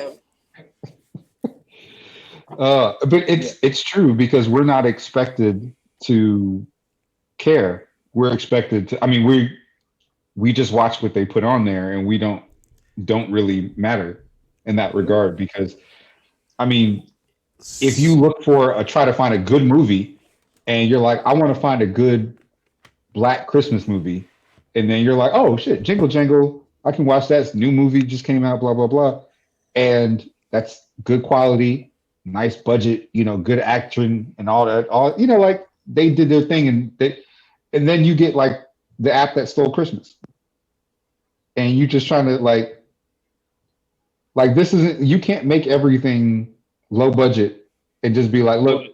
Well, your Netflix will be like, because you watch Jingle Jangle, and then it's like all about the Benjamins Friday. Yeah, exactly. In Brooklyn, it's like, I'm sorry, like y'all are a completely different connection between these movies than the one that I'm looking for. If I put in, I want something like Jingle Jangle, that means I'm looking for a Christmas movie, not a movie with a bunch of black people in it. Now, if it's a Christmas every movie black with a bunch movie of black people is in a black it, movie. Cool.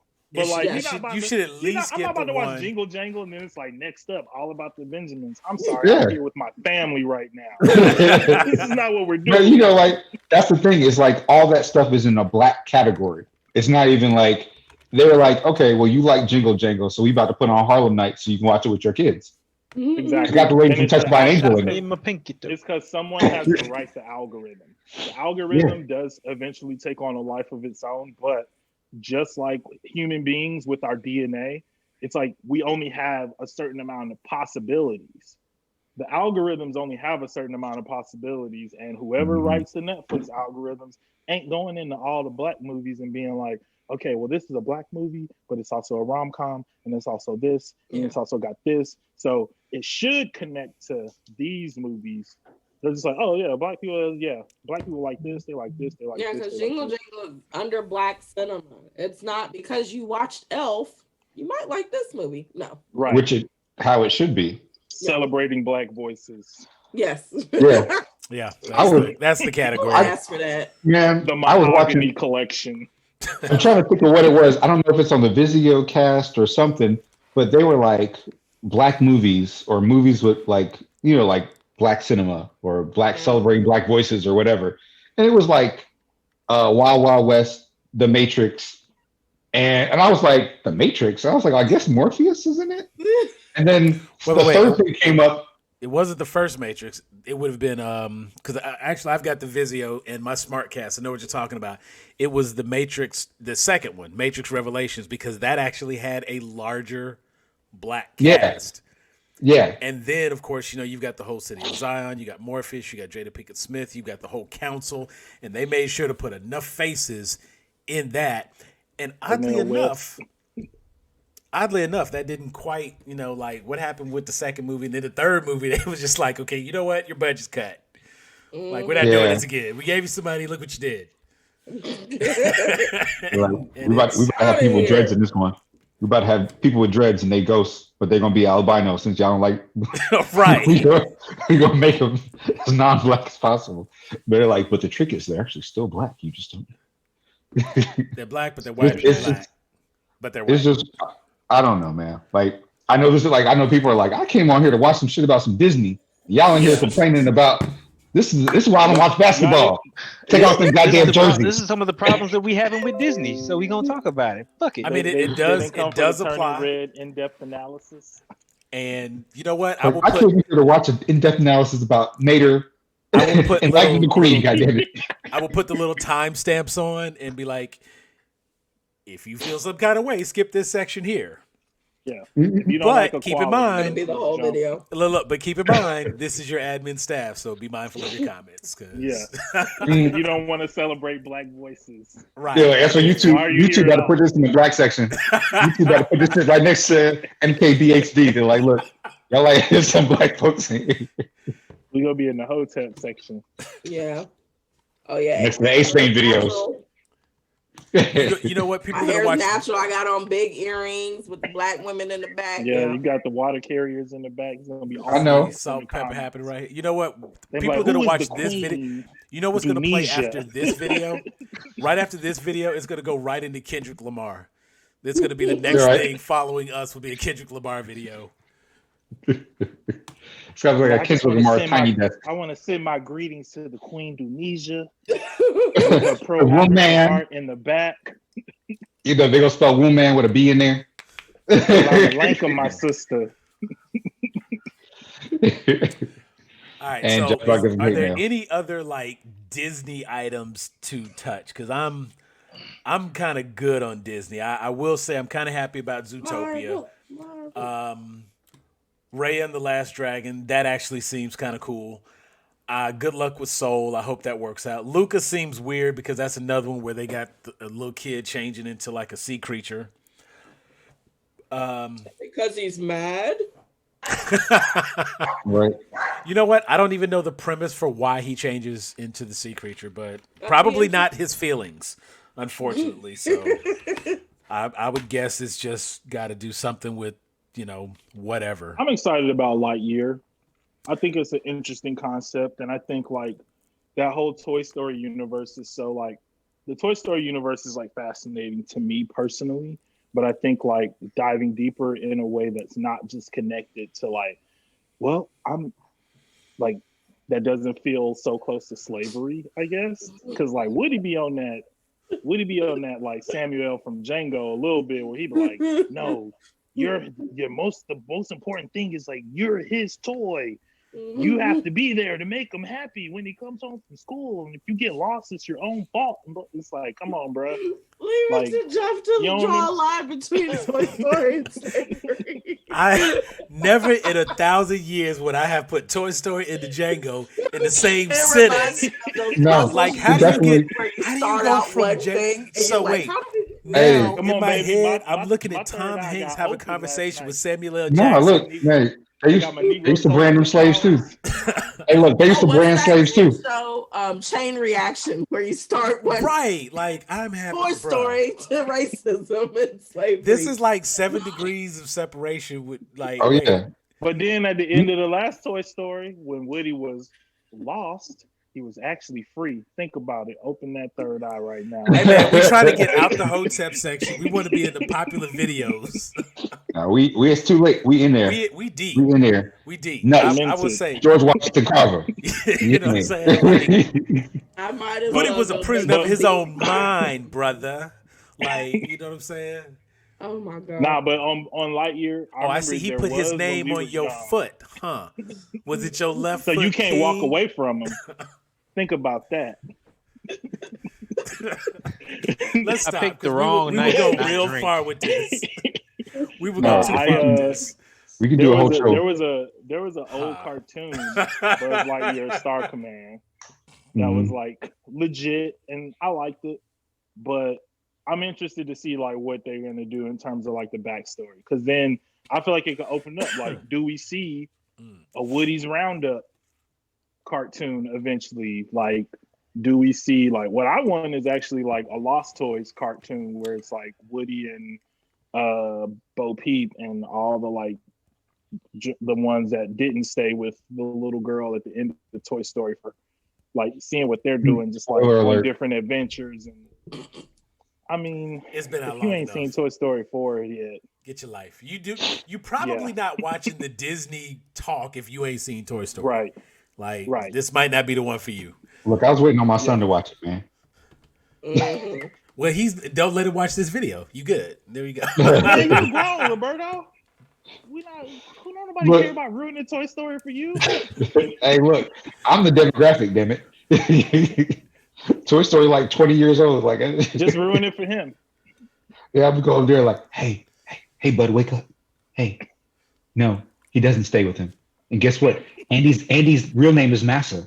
Did you know that? Uncle Jeff said his name is Massa. And that little Andy of the Sharpie, that's actually branding. Bet you didn't know that. Open your mind up, son. All right, WandaVision.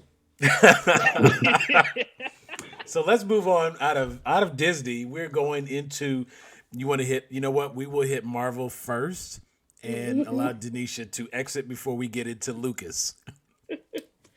I'm with you there. I will let you do that. So, WandaVision. I'm very excited for WandaVision. I'm very excited for WandaVision. Me too. Now, there's only so much I can say because I've actually seen like a lot of what they're trying to do. Insider. And so what I'll do is I'll just say I'm very excited. And if y'all like, if there, because it's hard for me because I don't know what's been like released to the public and what I just know because I've been on stuff. So if y'all say something, I'll react to it. But I'm not here's gonna here's the cool thing about WandaVision is that as we are looking at, between WandaVision and Doctor Strange and the Multiverse of Madness, they are starting to open up and transition into the all the mystical new realm. content that they've acquired and give us some insight as to what's what. So WandaVision and just the premises, of course, is like this is going to be. Is this the time frame between end of Civil War when they get broken out of prison and moving into the Endgame and Infinity War and stuff like that, where we have Wanda and Vision off doing their own thing? And it's public knowledge that it is set after the events of Endgame. After the events of Endgame. Okay. And that was the legit question for me because I was not sure of the time frame. She inside her head come up with a bunch of stuff. That's what I think right now. This is all in her head, and she's playing out what she thinks and what she wished happened and stuff like that. Because look, chaos magic is unstable as fuck.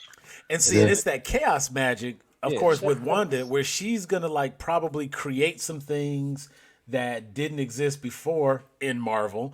And one of those things, of course, would probably be like they could, between WandaVision and Doctor Strange, I definitely feel like that's going to be their intro to mutants. And that is how they're going to officially give us mutants to start moving towards the X-Men. And so I got a take on that. I got something on that. Well, I'll just say WandaVision was planned before the Fox merger. Yeah. So I didn't think that they were that smart. And it's not. I'll say this: I think it is like the first step in really showing like how powerful magic actually is, because I think like Doctor Strange kind of gives us an introduction, and it's just like magic is real, and it's like cool, but it's like unless you're like a magician in the magician world and you're a sorcerer and a sorcerer supreme, this shit not really affecting you because y'all fighting the universe and y'all reversing stuff and y'all doing all this other like, so like the whole thing in Doctor Strange was like this whole epic battle, but like pretty much everyday average people weren't like affected by it at all. Didn't even know what was going on. Exactly. And I think like what WandaVision is really going to do is show you like, okay, one, we're going to start seeing like the Scarlet Witch that we as comic lovers know, because in Avengers right now, it's just been a lot of like,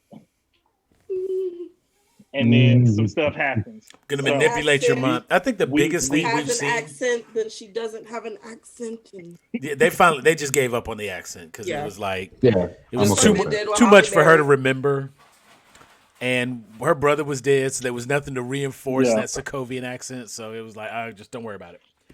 But I still think like the Red Mist from damn Superbad, as far as I'm concerned. I mean, Red Mist was a good villain in Kick-Ass, though. I'm just saying. Superbad. I said Superbad, Kick-Ass. I know what you meant. It was the same guy, though, so I give you that. Yeah, it was. And it was Mark Millar, so anybody that knows me knows I'm a huge fan of Mark Millar. So I was like, yes. Okay, but I still think that WandaVision, even though it may have taken place before the merger, let's not pretend like the merger isn't a part of the reality. So if they go back and redo an episode or two towards the end, they can do that. It's not hard. And they've already got Fantastic Four on the list. Doctor Strange, Multiverse of Madness. We know that Doctor Strange is going to play a big part in Spider-Man. Well, actually, let me rephrase that because I can't necessarily say that. Everybody's gonna play a big part. No, I got something on Strange. See, and it's like Spider-Man. I'm announcing it right now. I didn't tell you guys. All right, I'm gonna be in the new Spider-Man movie. You're confirmed. You're confirmed villain also. Cool. Yeah, I'm a bodega owner. There you go. I made my chopped cheese. You know what? I'm in the shawarma shop. Where's your cat? Where's your cat? I was about to say I'm girl on the train number 4.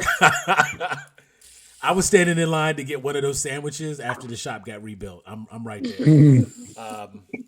We in there. But the idea is, of course, like with all the and I guess it's still kind of speculation, but given all of the different names that are attached to the Spider-Man, the only way to logically justify having all of these people, of course, is to, in fact, tap into the multiverse.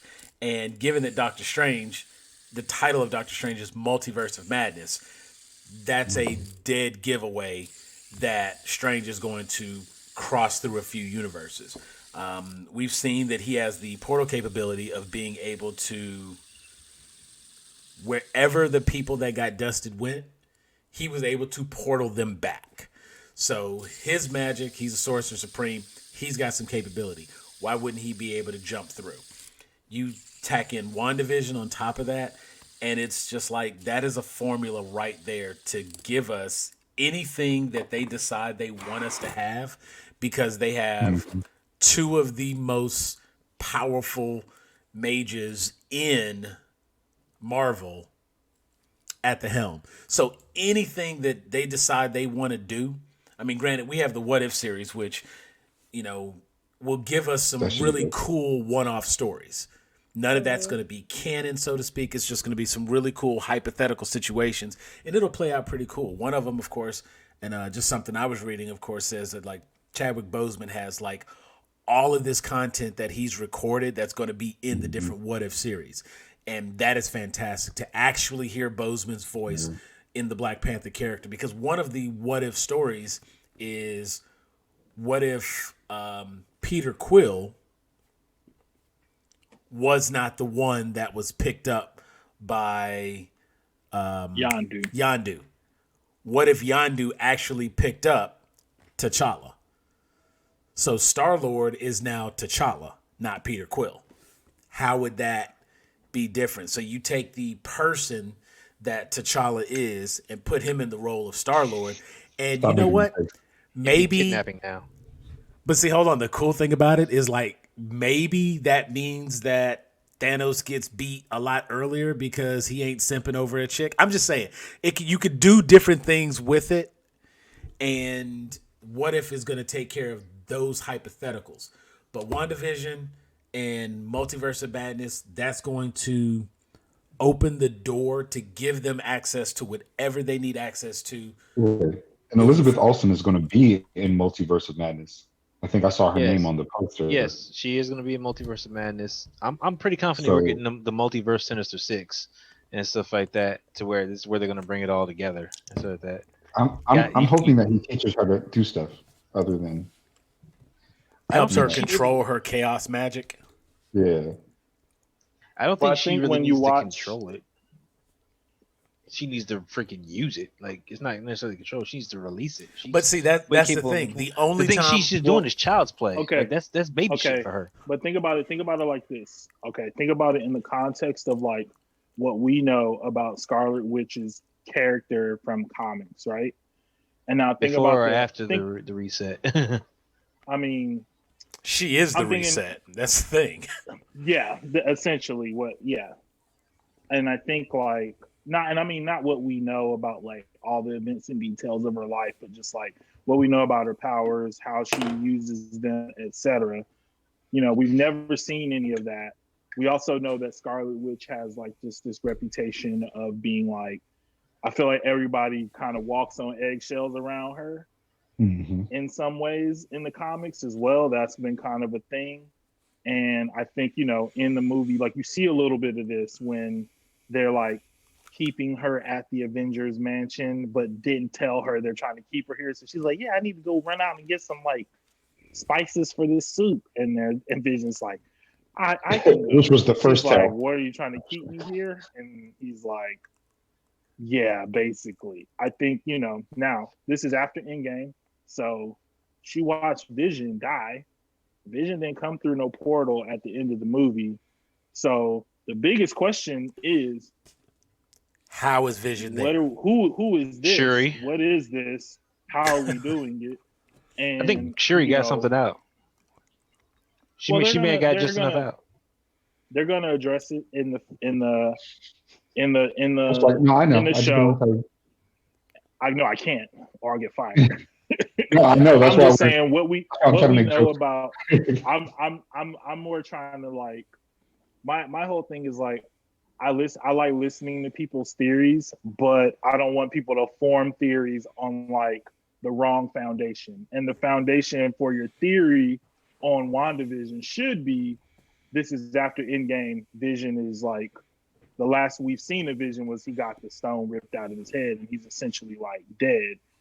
And we saw Wanda come through the portal, but you know what I'm saying? She basically like we should be thinking about her more in terms of like what we saw at the end of Infinity War and not like Endgame. Because at Endgame, we didn't get any insight into like her emotions and how she was dealing with like the death of her like lover. And so Oh no, now we we're actually got an dealing opportunity with to that. see for the first time. I almost want to say like Like, just how powerful she was. strong, She was about to right? Because she went toe to toe with Thanos. Yeah. Like like everybody this nigga else, was like blow up the whole planet. everybody else was Like, kind of shoot like everybody. like know? taking their L's, and she was like, you know, you took everything from me, and he's like, chick, I don't even know who you are. She was like, oh, you will. Boop, boop, boop. And he was like, okay, wait. I wasn't ready. I Pineapple. wasn't ready. Right. Like, it was just like, boop, boop, boop. Hey, Yeah. stop. Hold on. And, you know, that we She got a written chance by to Kevin Hart. see that just because she didn't want him to move, like, he was down. So think about this. And she We was all like, got our you know, think about it like she this. was turning red. We all just got our ass beat by this Sorry, dude, I right? caught that, Sam. Denise Yeah. about to hang up. I can see it right now. She like, okay, you know what? I'm out. Bye. Like, So we all got our ass beat by Thanos, right? And now I'm mad, and then all of a sudden I'm going toe to toe with Thanos with my powers. My next step is like, What else What can I can do? I do? Where were you? No. What else can I do? And If I was Coney, I'd be in the afterlife pissed off. I'd be like, yo, why you didn't do this the first time? Like, why you like I got Well, they hit said like they 5 said times in that the face, bro. in Infinity War, like what's her name? Dora Milaje. What was the Okoye, Okoye when she came out? why and was she just up like, there? Blue, blue, blue. She was like, why was she up there? She should have been Yeah, out here. exactly. Yeah, and that's what the whole That's time I'm just like, why are you not? But again, if Doctor Strange had taught her how to be the nuclear bomb that she really is, not even a nuclear bomb, she's a goddamn meteor, Final Fantasy VII summon. She just I think doesn't know I it think yet. my other thing about this show, beyond the like story, which is I feel is really good. It's going to be really interesting. It's going to be. I think it's very like clever the way that they're telling the story. Is like their commitment to some of the like production of the show because of how the show works, it requires a level of commitment to like make the tropes and the things that they're putting in the show like make sense. So, like in the commercial, you're seeing them like in all these different like outfits and costumes through different like decades. And I can't really get into like what is going on there, but the things that they are doing to like make that happen to like they showed us just like how much detail and research they put into how to film a show in black and white with like HD cameras, because that's not a thing that people are doing. How to paint the set so that, because like a black and white set is not painted black and white. You know what I mean? It's just like how the colors that they have to choose to paint the set so that the characters like pop off and do this and do that. They also filmed, I think, one episode in front of a live studio audience to get like certain effects and reactions and things like that. I think get just that all real overall, laugh track like and such. yeah, like I think overall the way that they're treating it, and this is the thing that I like about Marvel, and it kind of goes back to something we were saying, I think off air. We used to see some of these movies like Guardians of the Galaxy and Ant-Man and be like, ain't nobody gonna see that. And then you see the care and attention that they put into Ant-Man. And, or you're sitting there at spoiler alert, you're sitting at the end of Ant-Man and the Wasp watching like, Michelle Pfeiffer and Michael Douglas hug. And it's just like, I shouldn't care about this, but I'm like very emotionally invested in this. Like they've set this up in a way that like this hug means a lot. I know this nigga been lonely. Like I'm feeling it for him. Yeah. Yeah. What long overdue. But see the problem a lot of times, and it's turning red. So, that was not me that time. There's another tree. So like, okay, when the redwood, they've done a lot of this production, and I do understand that there's definitely going to be like some attention to detail, and that's something that Marvel has done very, very well. And they've made things that shouldn't be important, and they've given enough care and attention to characters that WandaVision isn't just going to be a show. Like WandaVision is going to be a bridge into a lot of other stuff, and it is going to be much bigger than it initially seems. And like, Black Widow's been pushed back a number of times. You got the Falcon and Winter Soldier getting ready to drop, and you got Doctor Strange Multiverse of Madness. And depending on the order of release for these different things, that could actually tell you something in and of itself. Because something may happen.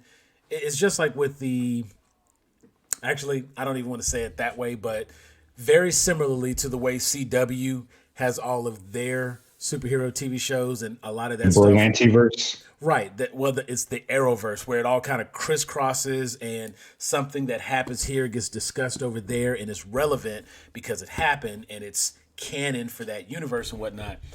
That's what we're going to get here. And the events that take place in WandaVision are like, this will be different than Agents of S.H.I.E.L.D. or Peggy Carter, where they were part of the universe, but not part of the universe. This won't be like Defenders or Jessica Jones or Daredevil or Punisher, where they existed in that same location because they talk about, the event, the Battle of New York and stuff like that. Like there's an episode where it's a two-way street now. right. Where like And before so the shows were like the shows are affected by the movies, but the movies are not affected by all those shows. Now, and now what we're happens in taking these those shows characters is gonna from the affect movie and movies too. giving them shows. So this is Wanda. This is Wanda from the movies. This is her. And because of that, all of the same stuff and powers and capabilities and all of the canon that existed comes over to this TV show. Same with the Falcon and Winter Soldier. Bucky and Sam, they kind of have their own dynamic, and that's worked out really well. And it looks like it's going to be just as good in this show. Like I'm very excited to see that show. Black Widow. Oh my God! If y'all don't go on and release this movie, you know what I'm saying? Like they keep holding They're off, on keep holding the off, keep holding CD off. Project Red release schedule. You know what I'm saying? Like I'm just waiting to get. At this point, I'm just waiting to get like these red letters from Marvel giving us updates as to what they're doing with the movie. Yeah, I definitely see some good things happening with all of this. And WandaVision, Wanda's going to, she's, it's almost kind of like Will said, where she's going to be in her own little world. I think she's just going to create a world that she wants to live in. And the world that she wants to live in will be the world she saw as a child on TV. And that's why everything looks like the Bradys and stuff like that, because everything is a live studio audience. Because, in Sokovia, she was watching TV as a kid. She wants Vision to be there, and that's what she goes with. Doctor Strange, Multiverse of Madness, yeah, he's going to bounce around, hop around, because he's going to see that those portals were opened, and he's going to do that. And I think those portals being opened is going to play a big part in Spider-Man, because I think we're just going to get glimpses of all these cameos that they're doing, all these people who are signed on. I don't think it's going to be as pertinent as we want it to be. I think it'll be something With Doctor similar. Strange? Doctor Strange moving to Spider-Man. Oh. Doctor Strange Multiverse of Madness, he's just going to be hop around, Doctor Strange Multiverse of Madness is going to be Quantum Leap. He's going to be jumping from universe to universe. Each time he leaves, he's always looking for the leap home. He's looking for the portal home. And I think that's kind of what Multiverse of Madness is going to be. It's just going to be showing all the different worlds that are out there and the different stuff that he has to encounter and why the Sorcerer Supreme is so important, the different threats that he has to, stop and cease and whatnot. But it is going to be that portal hopping that is going to play into the next Spider-Man, because we've already established. Now, here's the funny thing. Like how the boom tubes did for Justice League. Right. They kind of changed the game for that. Now, here's the funny thing. Because we find out ultimately that Mysterio, and I don't even feel like I should say spoiler alert, but because we find out ultimately Mysterio may have been lying, he's not from a different universe. So that whole idea that he presented as far as there being a whole multiverse that got Peter all excited and whatnot, and he had that whole nerd moment down in the little cave or whatever, at that time they were hinting towards a possibility of a multiverse, but they've come out in Doctor Strange and flat out said Multiverse of Madness. So they're using the term. The term is there. It's in place. And Doctor Strange is how they're going to actually get there. Jeff's looking like you're wrong, but go on. No, well, hold on. Here's the thing. He also hasn't stopped me. So he hasn't stopped me. So apparently my foundation is not too bad.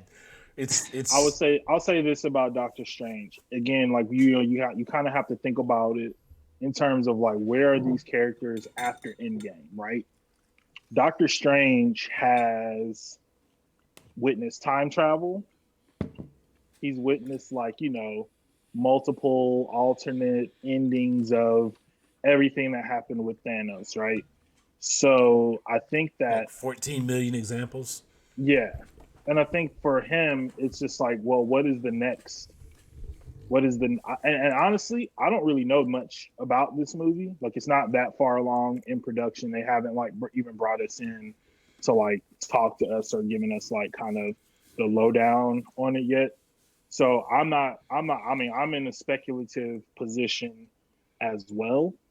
Um, I agree. My personal theory is like a lot of the, like, even though people did complain about like the time travel like cop out solution for Endgame, I think like what it does is opens up more opportunities for things to get messed up, more opportunities to introduce like certain characters, because it's kind of one of those things where, just like with WandaVision, like you kind of have to give Wanda her own show to like really explore like how powerful she is, so that when she shows up in the movie and starts like fucking people up, it's like, okay, like I get this.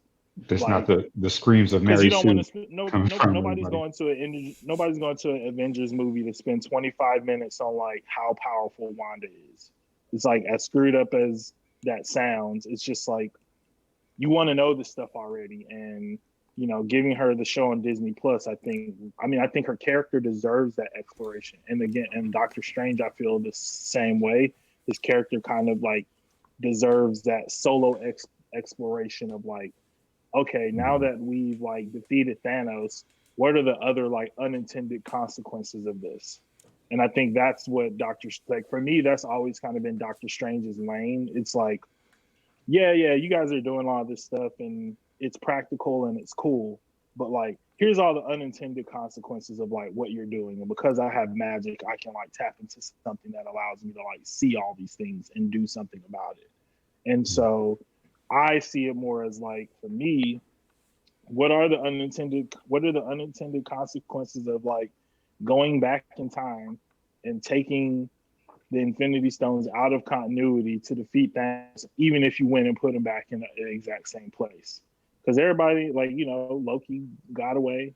Captain America was like, you know what I'm about to do? About to go see my gal. You know what I mean? And I ain't mad at him. I get it. Mm-hmm. But all that stuff has ripple effects, and all that, Doctor Strange is the person who's like tasked with like dealing with it. Mm-hmm. And don't forget Mordo's still no running clue. around. I was about to say, are they bringing same, back? yeah, same thing with that too. Because like now you got time travel. They better, because they built that up. Yeah, well, they hyped that right up to the end scene. Yeah. Yeah, poor Benjamin Brett. All Give he me your wanted to do was legs. play basketball. That's all he wanted. He didn't want much. Mm-hmm. Just want to walk normal.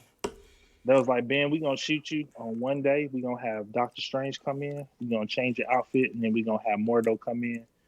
Now you're gonna be good.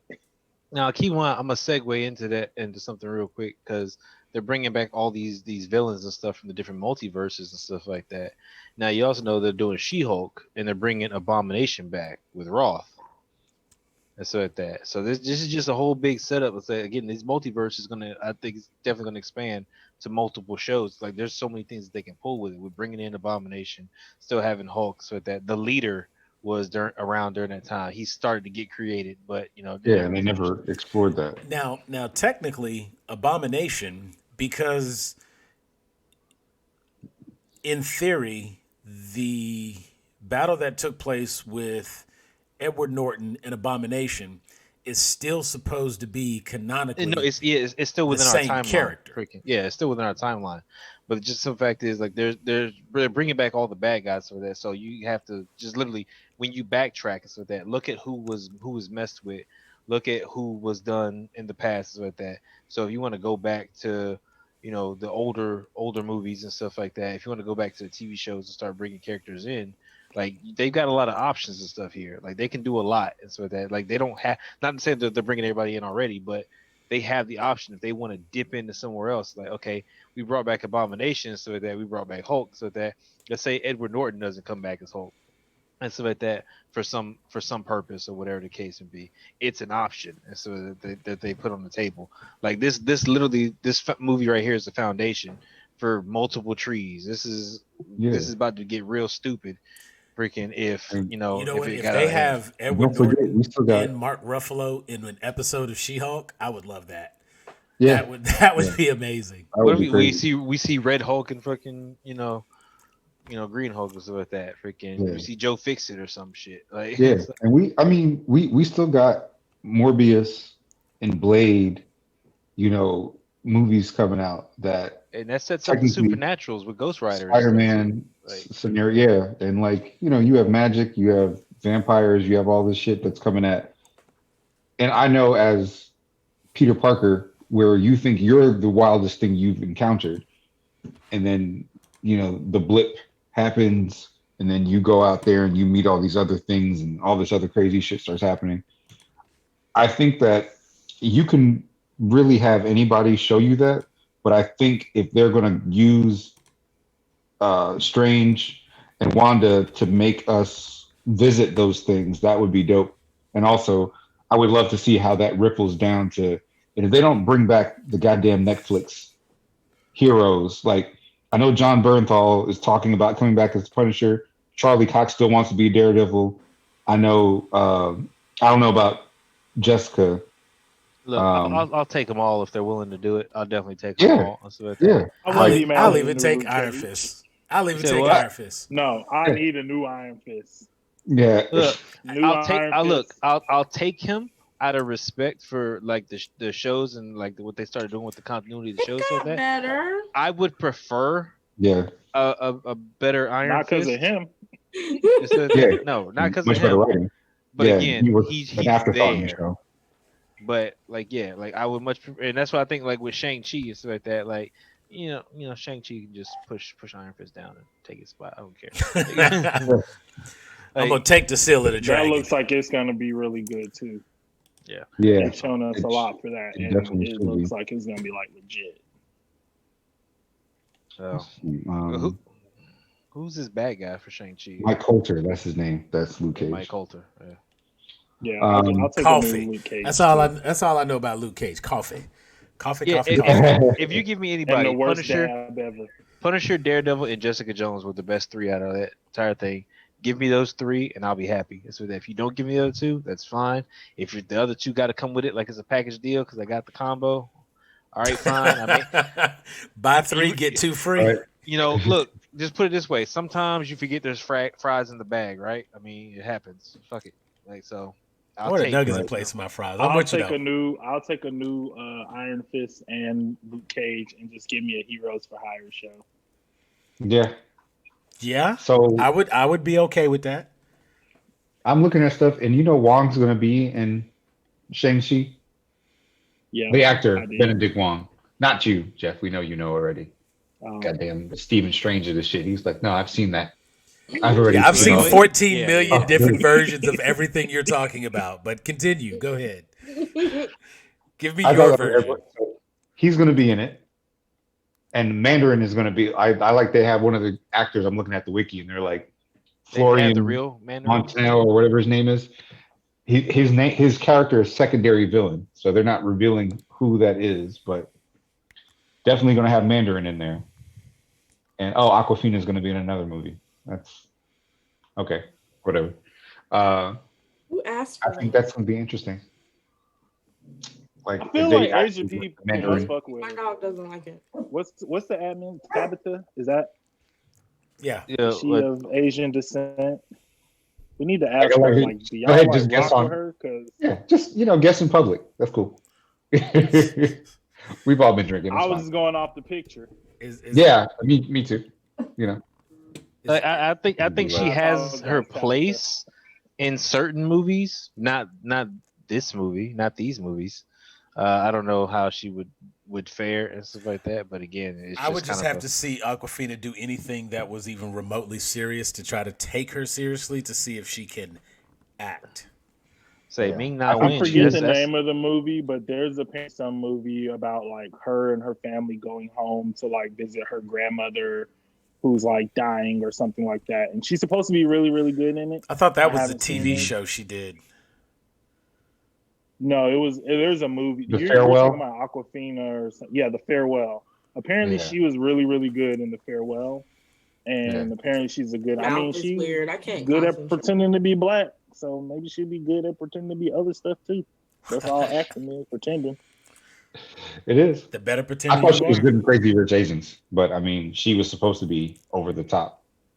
See, for Yeah. me, like Aquafina, I'm still going with Jumanji, which really isn't fair to her, admittedly. Like, you know what I'm saying? I But she had understand. like such a She was in Jumanji.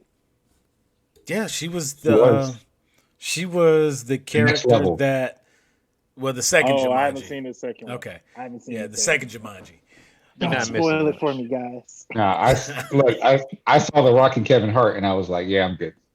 I'm in. I'll just watch their Instagram feed. You know what? It was really funny. I was about to say, you know what? I'm gonna tell you what I made was up for that movie. surprised. You felt Yo- like The Rock yo. and Kevin Hart, Danny DeVito, and And Danny Glover. Danny Glover. Oh, yeah. No, fuck all Andy that. Video Jack Games? Black makes the fucking movies. Like I Yes. don't give a shit Well, what yeah, anyone he says. does. He's Jack the best Black. character in the movies. Jack He Black is Jack fucking Black, so you can't go hilarious. wrong with him. Yeah. No, I'm but the like in old the fat first one, he dude. was pretending to be like a teenage girl. Yeah, he has to be somebody Like, else in this. I can't even. Like, You gotta watch it. Yeah, Yeah. characters get swapped. Okay, that's right. So- Jack Black is in there. Shout out to Tenacious D. and the pick Yeah, of he's in there. destiny. So, hey, shout out, freaking! I'm finna get in a lot of fucking trouble from my wife and stuff like that because I just pre-ordered this Mandalorian Dark Saber, freaking on Disney for like $250. So What? We go see it. Like All shout right, out to so- your last days on Earth. Yes, I look. All right, so everybody, y'all show Will some love if y'all want to hit his OnlyFans and help him out with that. Because you need to start an OnlyFans, bro. You got to pay for that, like something. You know what? We're gonna set up a what's that thing they do when Damn, this looks good though. y'all know the thing. yeah, the thing. It's called a eulogy. Thank you. I'll need one. Well, actually, you know what? When we have to help pay for that funeral, what do people normally do? They do you can donate to it. You know the thing. Oh, the shit. Go Hey, for it. look, GoFundMe. GoFundMe. That's it. Yeah. my funeral ain't gonna be paid for. I get military funeral, so I'm trying to get your 250. We're to help gonna you just pay for stand the in the saber. distance with I'm gone. We're gonna all be in the distance wearing black with umbrellas. Right. So like when your family look over On a hill. We have Right. to We be got on a we got to hill, set that up at least one under good a time. tree. One good time. So what else does Marvel have coming that really has anybody interested? I mean, I'm really big on the I'm Fantastic Four. excited about Look. Hawkeye and Miss Marvel. All right, look, let's before I get into Fantastic Four, let's start with Hawkeye and Miss Marvel, so with that. Miss Marvel, I think they did a good job casting and so with that. I think she'll fit I love fit the Haley part Steinfeld. like very well, so with that. Mhm. I think it's gonna be good. Like I really like what they did in Avengers as far as like her character and the story goes for that. Like they did good writing her character. I don't know about the rest of the game, but her character was good. So I'm hoping that they really take a good cue from that and knowing that okay, we did a CG version, so that let's really make sure this live action is popping and stuff like that because we got Ironheart coming behind this, and we need to make sure that we're doing everything justice because at some point that's a team up. That's the champions right there. You already hinted towards Amadeus Cho when you had Cho in their freaking in game fixing up Hawkeye when he got fucked up and making the Ultron suit. The That's- doctor, that's- his mom. Yeah, so that's hint towards freaking Amadeus shows with that. We've already freaking talked about Miles Morales and his several interests that he could make and stuff like that. You got freaking, new Hawkeye and stuff coming up and stuff like that.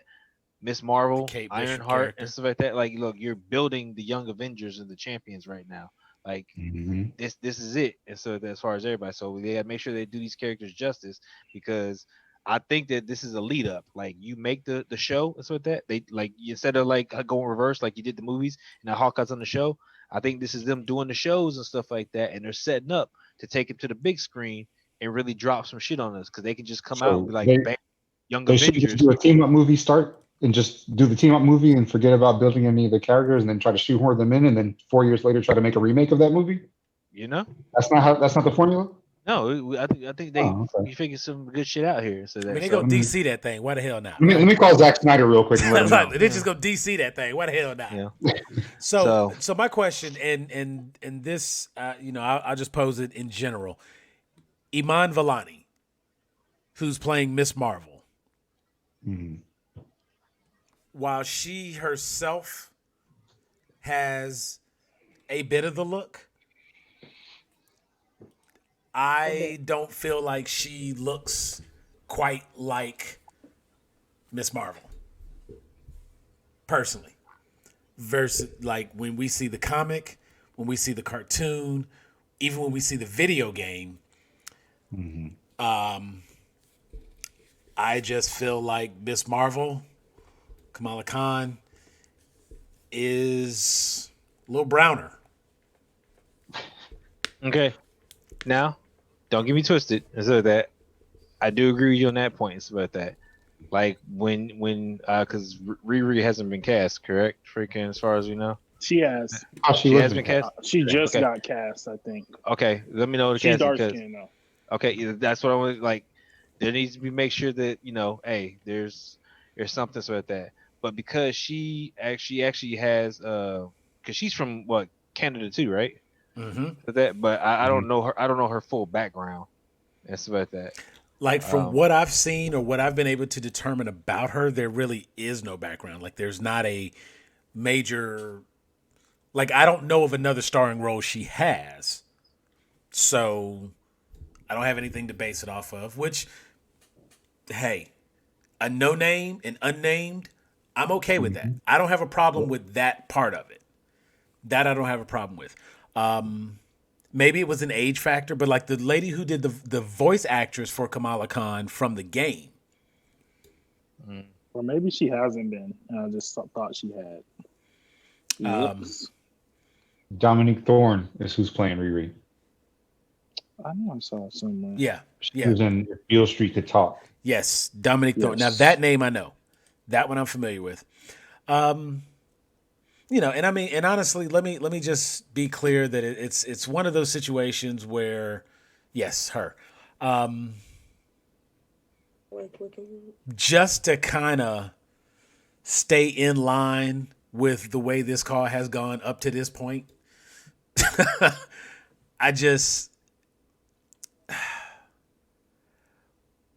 I'm a really need Iman Vellani to bring it because I just feel like, again, she's Canadian.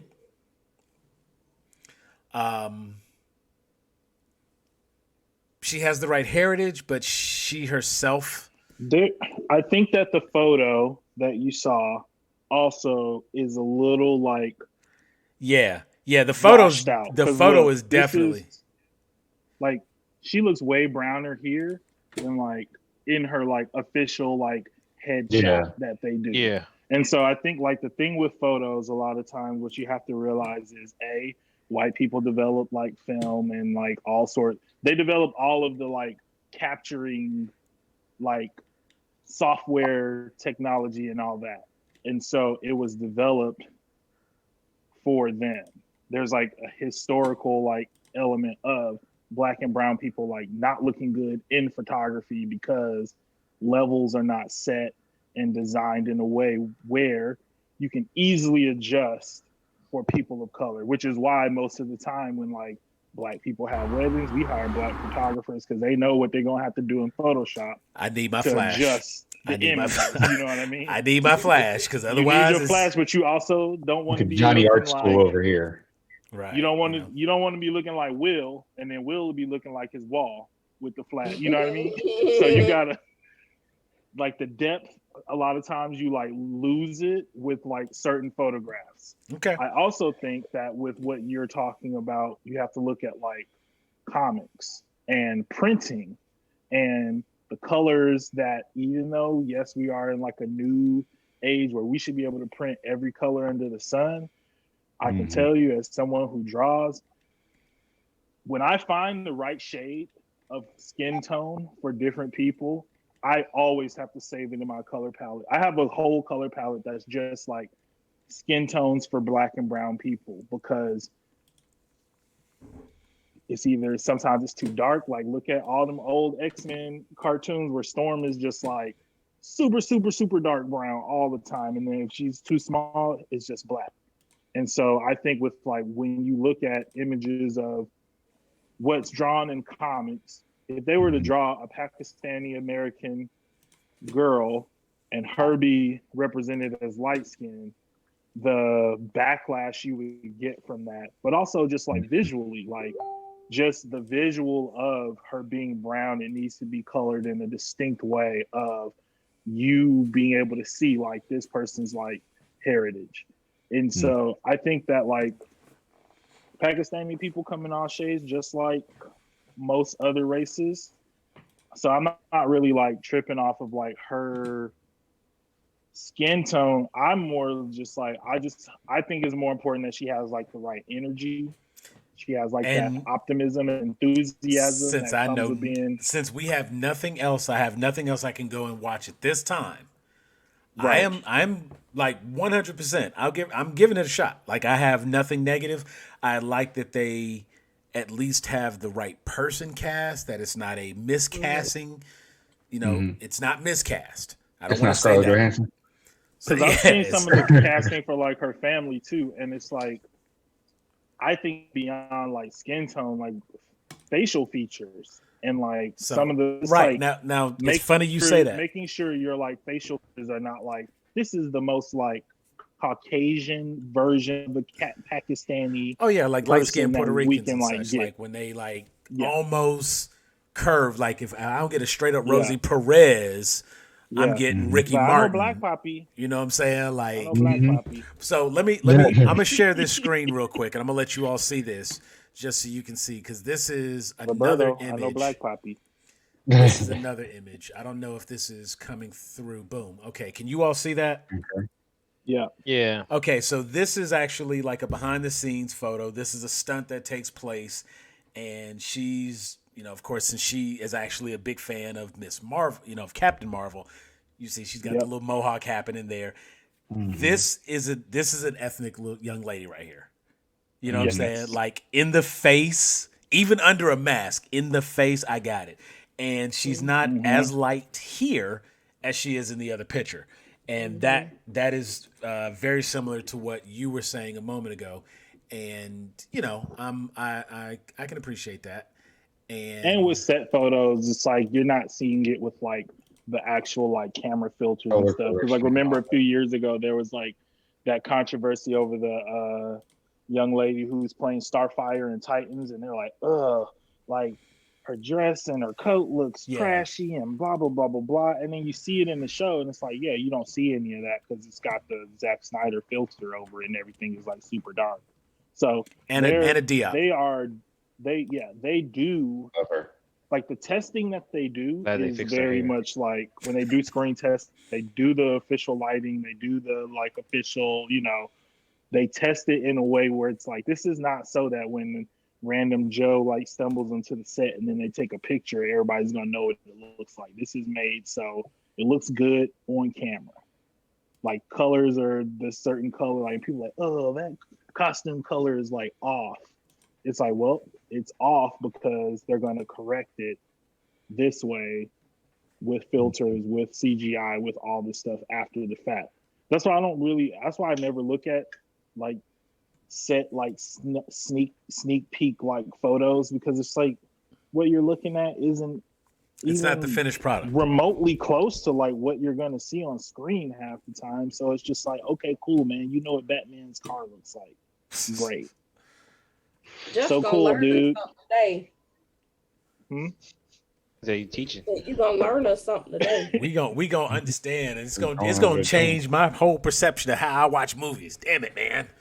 Let me have my moment. But no, I mean, I definitely, It's a fair concern though, because it is a thing of like we have our first like brown woman superhero TV series. You can't roll out Gal Gadot. Yeah. Even though people You know what I will mean? love to tell you up and down, like, well, she's not white. And you're like, okay. No, It's like, because what do she's the I'm like, police no. say? Okay. Exactly. That's like, my metric. I always ask her, like, when she flies over here, how long does it take her to get through customs? Yeah. now Like, see, she it's, gets it's pulled only over because with she's me. flying Is there a private. problem? It's only because Yeah. she's flying private. Like you know, it's. Mm-hmm. But I will say, like, even from the, I thought, you know what? I'm not going to finish that statement. I did not know who exactly Gal Gadot was when I saw her in Fast and Furious. I could not figure out what her accent was. And I was just kind of like, okay. I thought she was supposed to be like French or something. Oh no, she was so unnecessary. So she was pretty, and they needed somebody she was wanted to do it. She was like, honestly, she was okay. Fast and Furious, like that's what I was kind of like shaming a little bit. Was like, Shawty need a sandwich, and I'm not gonna lie. Yo, By the time scene where she they had to came get the around, handprint. yeah, by the time they got Yeah. around to Wonder Woman, I was like, okay, she been eating a little bit. She obviously been working out some. All right, cool. And then it, from what I understand, she's supposed to be tall too, so that must make a difference. But I'm 5'8". Everybody She's good taller as than Wonder me. Woman. We do this to everybody. We did this to Christian Bale before he became Batman. So people are like, Oh yeah. God, why are you so worried about what she built like? She's like, no, and men do that with women when they get cast as superheroes and definitely pick them apart. I expected Amazon. Like it's an Amazon. I will agree. Yeah. I will agree. There is Yeah. a standard simply because I think Amazon. I think Meg Thee Amazon. Stallion. I think Futurama. I think Snoo Snoo. Right. I think Snoo Snoo more than anything. As an Amazonian, like no. Say what? She's probably going to be in it. You said Leslie Jones?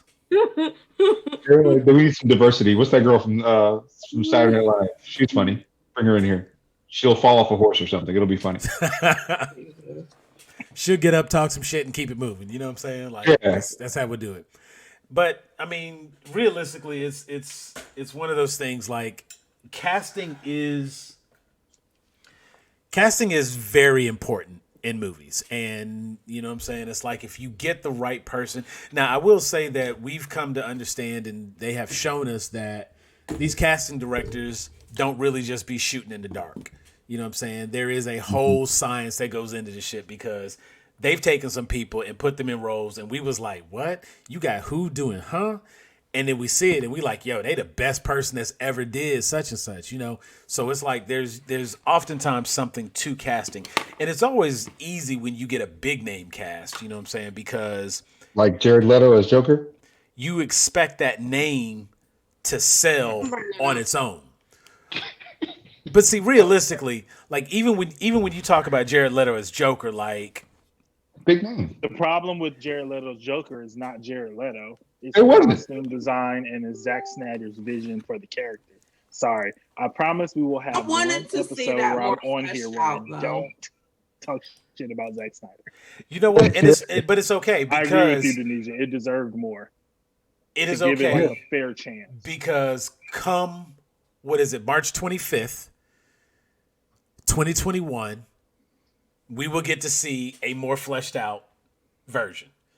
I'm telling you right now, like we all need to watch party straight up. We need to sit down and watch it because I'm I'm ready to go in on it right after it's done. I'm ready to go in it mid scene. Like let them mess up. Let them mess up because. All right, Gary, if you're watching this, I know you love it. Sorry. Here's the thing. You know what? No. Because we're talking Disney. We is not gonna do that. Y'all not gonna pull me in like that. Anyway, what else did y'all want to talk about that Disney do? Because we not gonna do that. We would do a whole separate HBO. I'm good. We would do it. You know what? We'll try it. We'll aim for tomorrow. Set your schedules. Set your calendars. Were there any other major Disney topics? I think that I just wanted to say, I think what we were talking about earlier in terms of wanting to see more like stories about young women, like going after like their going on quests, being badasses, all that stuff. I mean, if you look at Marvel's slate, they got it. I mean, it's like Thor: Love and Thunder, Thor: Love and Thunder, Miss Marvel, Captain Marvel. Some of the characters that I can't name that are going to be in some of these movies because they're going to be surprised. I know. No. Well, hold on. Here's the thing. So I'm notorious for like pulling up casting information whenever I can. And I like to see confirmed casting. And one of the things that's really interesting is in WandaVision, for example. Why is it Evan Peters? Evan Peters plays Quicksilver in the Fox universe. Okay. But he's going to be in WandaVision. So unless they just got rid of Aaron Johnson, which technically they had to because he dead. Like They killed the shit out of him too. He got shot more time than 50 Cent. And I know you didn't see that coming. coming. Look, I know you didn't see that coming. But like for them to kill him off the way that they did with that, it's one of those things. And of course, as you pointed out with some of the different casting, I know we got Monica Rambeau coming up, and the Monica Rambeau. And see, this is one of those things where it's like the cinematic universe was so connected, and now the television universe is going to be so connected, and the television universe is in fact still the cinematic universe. Armor Wars. If I'm not mistaken, the Monica Rambeau that's going to be in the WandaVision show is same Monica Rambeau, which is now the Captain adult Marvel version of the child from Captain Marvel. So she'll be in Captain Marvel too. And Monica Rambeau, this is for those of you who are watching this and don't know, Monica Rambeau eventually becomes Photon, but she started off as Captain Marvel. So y'all give a little love to the sister because she was actually Captain Marvel before Brie Larson's character took the mantle. But that's your comic history for the day. I Am Groot's going to put out some great toys. Guardians of the Galaxy Holiday Special.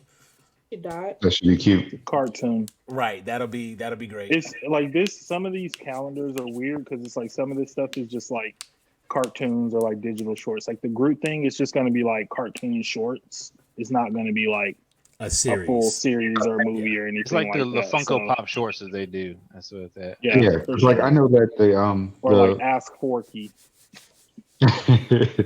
like even the Lando Calrissian thing is supposed to be like an event series, which I don't know what that really means, but it was in quotes, and I was like, "Oh, Lando's having a he's getting an event series." Yeah, it's probably gonna be like Falcon and Winter Soldier. It's like a set number of episodes, just a one-off. Like it's this, and that's. I mean, it's not a seasonal thing. It's Lando. We know we have where he started from Solo, and we know where he like. The only thing they have to do is explain to us how he took over Cloud City. Mm-hmm. That's it. Other than that, Pretty his much. arc is pretty much done. We just need to know how he went from losing the Falcon to Han to how he became the ruler of, or like the lead of Cloud City. That And is who's doing his tailoring? Who's been You just doing got to his figure out. hair? Yeah, like who does his hair? Where'd he get his products from? That's what I need to Because know. like where he get that velvet from for his role? Does he drink Colt 45? It didn't look like there was any juices or berries. None. So that's where I'm concerned. It's like, is there a Carol's daughter somewhere in space? Is it? These are questions I want to answer. I mean, these are real Alderaan questions. daughter. These are real questions, and so we will not put them aside. But that is a question to be answered at another time. Blade. shit. Has anybody been attached to Blade? Is anybody aware of who's been attached to the new Blade? Did they go with Marshala? They Yeah. did. It's Mahershala. Ali? Yeah, is doing it? he was announced in like front of everybody. He came out with the hat on. Yeah, he Okay, was cemented. I never did watch the series, so I can't speak. Just verifying. I thought that's who it was. I just wanted to verify to make sure. There's He's a been lot in of too many other things for me to. I don't know. Whatever. can't quite commit to it. I can't, but I'll It's of course watch it. I'll Blade commit to comes out in I'll commit to the 2022. character. I'll commit to the character more than anything. And he did okay in the whole Luke Cage series. So Yeah. I've got that anti-hero vibe coming from him because he did a good job as a villain. I feel like his role in Alita Battle Angel was like his Blade practice, where he had like the little bitty sunglasses. Yeah. You know what? Somebody used that image when they pitched it. They was like, okay, hear me out. And then they showed that I image. was And like, they were look, he dark skinned. Look at the little sunglasses. He got the teeth and look, already. if we could like, do his hairline just right and put the little cuts on the side. Let's see. Hawkeye, there's plenty of information out there about Hawkeye. And again, I think Jeremy Renner, like, kudos to him for sticking it out and holding on. If they don't release this damn Black Widow movie, man, like I'm about to lose interest in it altogether. Yeah, just do Like, it already. like I almost don't care anymore. You know, I was hyped about it. Now I'm just like almost forgetting it even comes out. We've Yeah, already So they said we've already the kind of Blade touched on movie Armor announcements are coming Wars, and I soon. just anything that Don Cheadle's gonna be in, I'm gonna watch. And tree. I'm gonna tell you, like Don Cheadle has this show that was on Showtime. Oh yeah, House of Lies. House of Lies. House of Lies. Oh my god, that is such an awesome show. This got what is it? Elsa? Is it Elsa that's in there? Yes. You know, what's his movie? Trader. No, she's Trader's a good Anna. movie too. Yeah. Okay. Yeah. Yeah. Kristen Bell plays Anna. So, but if you are a Frozen And John fan, Ralphio. do not watch House of Lies for Kristen No. Bell, not for Anna. That is not the same. Do not do it. That is At just the all. versatility of an actor, and I want to give her props. She did a good job with that because I enjoyed the hell out of that show. House of Lies, that is my jam. Black Panther 2, I'm so confused how they're gonna do the movie or what they're doing with it, but I think it is a good thing to be respected. Somebody actually brought up a really interesting point. And I already know what point you about to make. The Batman point. Yeah. So the idea or the concept was It ain't same. it ain't the same. And I agree that it is a time. Is it a timing thing or is it permanently? But you can't like Okay, here's- imagine. So Imagine okay, if you had. let me you give had the point Christian first. Bale. Hold on, just so that everybody who is watching or listening to this for the first time and doesn't know the point, let me just give that point real quick, and then we'll discuss that and we can wrap with this. So, Black Panther 2. They have already announced they will not be recasting Chadwick Boseman's character. Nobody else is going to play T'Challa because of the passing of Chadwick Boseman. And somebody had actually posted a meme in our group on Facebook, Grown A Geeks. They had posted a meme and it showed, the idea was that there's been 3 different people or 4 different people have played Superman, 6 different people have played Batman. Why does no one else get to play Black Panther? On the one hand, recasting the character keeps the character on screen and gives us that, as we've pointed out, necessary representation. On the flip side, it is definitely a case of it being too early. What is an appropriate time? Is there an appropriate time? Go, speak. What I are think your it's thoughts? just because Go ahead. we're still telling that story. We had all these other Batmans, all these other Supermans, but we were telling different stories. We're still on the same story. So as long as we're still doing that, it's not a good time. Yeah, you can't do that. Like, I mean, how many times are we going to see Batman's parents get killed or Superman be on the goddamn farm and all this shit for to start over again? I mean, we are still in the middle. How many times do we complain about that? Exactly. Like, I mean, but I've seen Uncle Ben die twice, and I know he died a third time. So I don't need any more Uncle Bens to die. Yeah, I'm good. But we at no point have we ever said, all right, so imagine in the middle of Christopher Nolan's terrible take on Batman villains, did we just say, all right, Christian Bale is out and we're just going to put Ben Affleck in the suit and we're going to pretend like nothing happened? You can't do that. You can't just change the character in the middle of a story like Denisha was saying. Like, again, if you stop it and you say, okay, look, we're going to have I don't know, the dude from Lovecraft, but he can't take over because he's going to be a villain. He's going to be Kang or somebody in the series. But let's just say you have Denzel's son, Mr. Tennant, take over and John be David Washington. Yes, Mr. John David Washington. If you have him take over as Black Panther and you don't explain it, you just put him in there and we're just pretending like nothing happened. Like, how do you?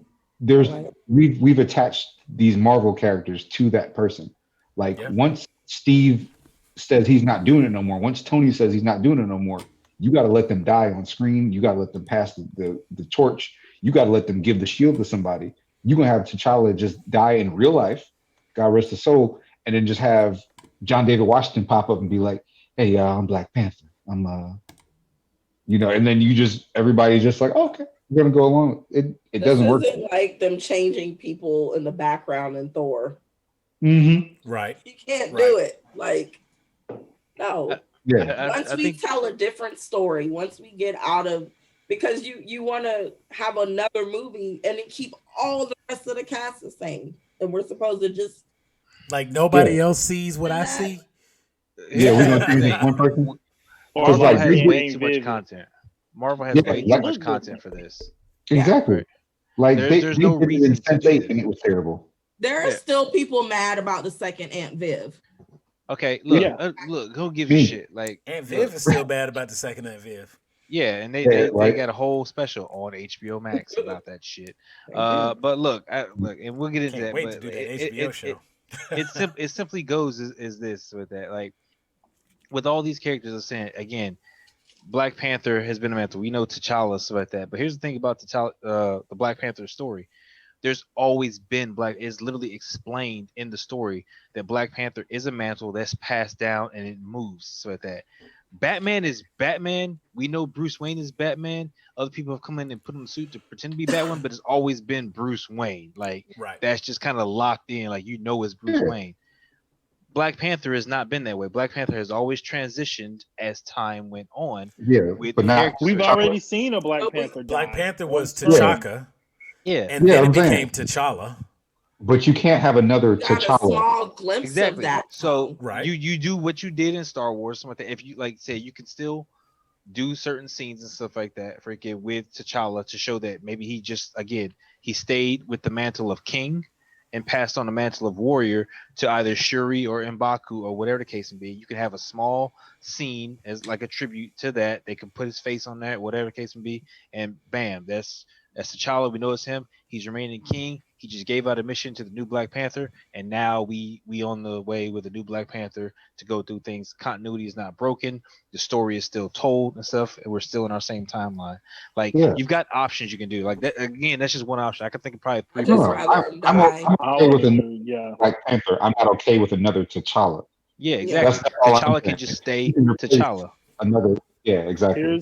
That's all I'm saying. Here's my issue with it. I think like a few of my issues have been touched on. Like I 100% agree with like Denisha's point about like we're still in the same story. So, we're not about to make like a light-skinned Aunt Viv joke like, hey, you look a little different. Like, no, I'm not trying to deal with that. Okay. Like, first of all, like Chadwick Boseman dying like hurt me. Yeah. Like I cried like a fucking baby when that news hit. And it was like on top of a bunch of other stuff. We've been stuck in the house and George Floyd and all this other stuff. And T'Challa was the straw that broke that camel's back. I remember the night I went in my son's room. He got a big theatrical like Black Panther poster on his wall in his room because they say train up a child in the way in which he shall go. And when he is old, he will not depart from it. Right. So that's what we doing. And I looked over at the poster, and at the bottom it said "Long live the King," and I lost it. I couldn't do bath time, couldn't do bedtime. Just went to my room and cried because I needed it. Yeah. I don't want to put the pressure of following Chadwick so soon in that role on any other actor because it's completely unfair. All we're going to be talking about is was he as good? What would Chadwick have done? This. Like. Chadwick was allowed to walk into that role and make it his own. That T'Challa is the only T'Challa in the MCU right now. If Chadwick can't play the role, because personally, I don't even want to see a CGI face. I'm like, let him die off, and let's move on. Let's deal with the consequences. 2, for the actors in that film, I'm sure all of us were watching all the press tour stuff. We saw how much all of those actors loved each other. It's unfair to ask them to accept someone in to replace someone who they thought of as a son and a brother in real life. Because like we're talking about real life implications right now. Like Yeah. it's unfair it's unfair to ask someone to walk into that, and it's unfair to put that on the rest of the cast and Ryan Coogler, in my opinion, because it's going to do is dredge up the fact that Chadwick is not there, and it's going to be on everybody's heart and everybody's mind. When you have someone there that is meant to replace him, I think it makes the mourning more difficult, and I think it will make it harder for the cast and for us as fans to move forward, because we don't want to move on. Like, we're not like, all right, get him out of here, let's bring in the next guy. Like, no, that's a character that we love. It's not like, because I know people are like, oh, well, it was only one Black Panther movie, but he was in Civil War, he was in Endgame, he was in Infinity War, and he was in Black Panther. Chad, he was in 4 movies. Like, he's cemented. Yeah. Like, that's who we think about when we think about Black Panther, in the same way with Batman, in the same way with Captain America. Batman isn't fair either. Like, Michael Keaton didn't die. Yeah, that's the other thing. They didn't die. Well, even then, realistically, when you make the comparison to even something like Batman, I don't think there's a single actor who's had more than 3. I don't even, like, literally Christian Bale might be leading the pack right now with 3 movies as a character. Michael Keaton had 2. Val Kilmer had 1. Thank God. George Clooney had 1. Clooney had 2, didn't he? 1. No one. Just one. Okay. Was it Batman and Robin? They set it up like there was going to be another one. Yeah, that was freaking, yeah. Bale had 2. Okay. Affleck had 2. And see, Affleck technically, well, yeah, because if they don't, but when the Snyder comes out, no, it'll still, that'll still be the same one. It'll still be the same one. I mean, not with 3 months of reshoot. I've been doing reshoots for 3 months. It'll still be the same movie with more footage from said movie, but it won't be a separate. It's going to be Justice League 2021 versus Justice League 2019. I mean, honestly, when you get to a point where you have an actor that has the same role that number of times in this many different films, in 4 different films, I definitely agree that there is an automatic association with that, and that's not fair. I think some of it too is it is partially because he's Black and people are kind of like, let's get over it. But if it was Robert Downey Jr. that died, you wouldn't want to replace him. There wouldn't be no Ironheart movie. No. And mind you, and I don't think a lot of people are.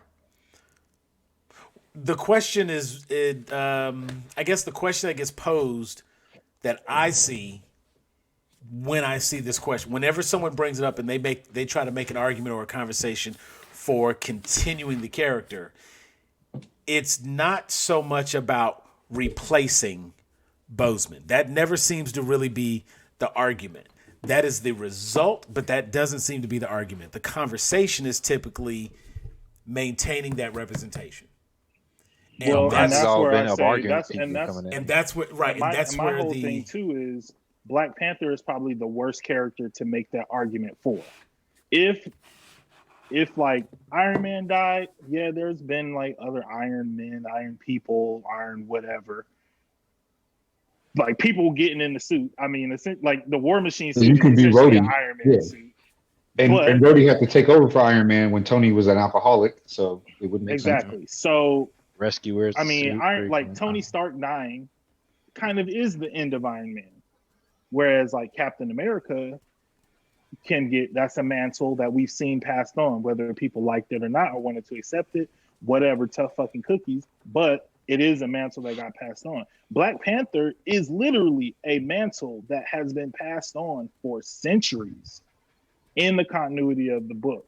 We already have a character who we know and love on screen, who we know in the comic books, her character becomes Black Panther. Yeah. Why are we making this argument? Why and because the thing people are holding on to is like, we love T'Challa so much, we love Chadwick Boseman and T'Challa so much. Well, it's like replacing him is only going to make you miss him more at this juncture. Plus, we already going into all this multiverse stuff. I'm fine with them saying like, we're gonna do a multiverse, like some sort of like event, all the universes collide, and a T'Challa from another universe played by John David Washington, is the new T'Challa moving forward. That makes sense within the continuity of the universe. We're not just replacing somebody because he died and we got to keep this gravy train moving forward. We're not ignoring stuff in the comic books where we're saying, like, we've got a black woman here ready and waiting where her character does take on this mantle. And that comes with its own set. Like, eventually Shuri's going to be Black Panther anyway. The name of the movie is not T'Challa 2. The name of the movie is Black Panther 2. Oh, wait, I got arguments. Okay. Yeah, freaking. No, they're not my arguments, but this is what I've been getting. Freaking is first off, hang on. We got this covered. Said that M'Baku could be the new Black Panther and stuff like that. That's their speculation. I know, it's just funny. I wanted to post an article, but I don't like posting shit from them in there. Secondly, I got the biggest argument I had with somebody. We will not have it. Somebody was coming at me about freaking the best choice to take over Black Panther is Killmonger and stuff like that. Like, the Killmonger from this universe was the best choice to take over Black Panther. And I was like, are you out of your fucking mind? Did you watch the movie? This is going to get us out of the Hotep section of YouTube. Yeah. Right. You definitely will be. This is your king? Fam, my only argument is this. Killmonger was king for a day and Wakanda erupted into civil war. Look, that's all you need to know about if he needs to be Black Panther. Look, for anybody that has any problem with it, if they watched any of the other movies, they saw Okoye. And Okoye got into a fight with her own husband in regards to protecting the throne, and she did not want to protect the king. There's no argument there. No. She's all about her duty. As soon as she saw that her king was still alive, she's like, no, fuck you. I'm going to whoop your ass. Like, she wasn't playing no games. And the thing is, I love the character of Killmonger. He died. We watched him freaking die on screen. He died fighting for what he believed in and stuff like that. And granted, freaking, I'm rooting for, Black Panther and stuff like that. He went out like a fucking champ, and I loved it. I don't want you to wake him up to be Black Panther. Like, that's fucking stupid. He had that coldest line, like, bury me, like, throw me in the sea with my ancestors. Like, that shit was freaking hard as fuck. I liked the way it was going, stuff like that. Like, he did his thing. He died like a fucking champ. Leave him there. Why are you trying to bring him back? Yeah, I definitely say you belittle his death and you belittle everything that he stood for by bringing him back, letting him survive, and making him Black Panther. And you belittle the lesson that T'Challa learned about the importance of embracing the diaspora, which is like a message that like our people kind of need, like Black people everywhere. We all kind of need to like stick together. Thank you, Marvel, for sending us that message, intended or not. But like, if Killmonger doesn't do what he does and then he doesn't die, T'Challa is not inspired to go back to Oakland. He's not inspired to like, we're going to reach out and try to help Black people. We're not going to give you a bunch of like laser guns and stuff so you can like kill all the white people like Killmonger wants to do. But we could do more than like nothing. You know what I'm saying? Yeah. Like, people, I just feel like people aren't really thinking about like the message, and what they want to see is another Black man as a superhero. And I don't fault them for that. But I suggest you get ready for this War Machine show that's about to come out. Oh, it's Don Cheadle. I'm all about it. That's all you're about to get. I'm about it. I'm about it. And Falcon and Winter Soldier. I suggest. I can't wait. Now, embrace that one. I'm looking forward to. All right. I don't know when we need to get everybody back on for the next one. We need to do this whole little HBO bit. I think we covered most everything that needed to be discussed for Disney. We don't have to cover Star Wars. I'll get Brent to cover Star Wars. He could literally do Star Wars by himself. And we'll get Denisha on for that call, maybe. How much did Denisha pay you to say that? You know what? Honestly, I know she didn't want to talk about it, and that would have been one of those things I could have like literally gone into a whole completely separate tangent. It would have turned back into Mando. I didn't bring up Star Wars for that very reason. I do want to talk about Star Wars because now I've watched them all and I haven't. Oh, she gonna say this in 2 hours and 30 minutes. Okay, you know what? You let me know. No, she being back on for the call. Okay, she'll be on for Star Wars. I think what we need to do. We will do. We need to do a show. We need to do a show specifically for Denisha to tell us her perspective on Star Wars as a newcomer. And then you can have us, old nerds that have been in love with this movie since the 80s on VHS tape, and been given a chance to kind of grow up with it. Yeah, there you go. Right there. Like I think, there you go. yeah, my tapes are at my mom's house, which I have no VCR here. I was about to say that's where the VCR at. I'm with you. Yeah, exactly. You're like, come get your shit. Have them all here on Disney Plus. Yeah, right. Oh, the DVDs are down there. The Blu-ray box set. Yeah, I got the Blu-ray box set upstairs. So yeah, I'm good. I will say one problem that I have is because I watched them all. I don't know which movie is which movie. I'm telling you that now. Okay, no, I mean, but the important part, it's cool. Yeah, I'll say, I know the all of the important part movies. is that all that's up here. You're like, oh, Last Jedi. Okay, which one was the second Death Star? Like, I don't know. I just kept watching. Was it the second Death Star or was it the planet destroy?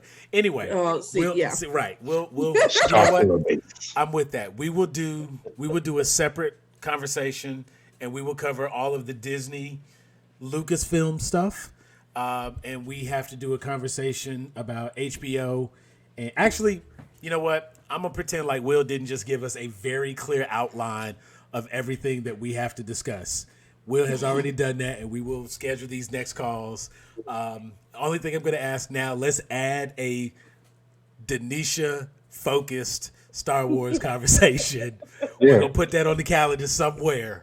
Oh, God. We go through the timeline. At the end, we have to make Anisha do a one-on-one and tell us the one thing about the Star Wars universe she will change. Yes, you know what? You only get one. We will do that after.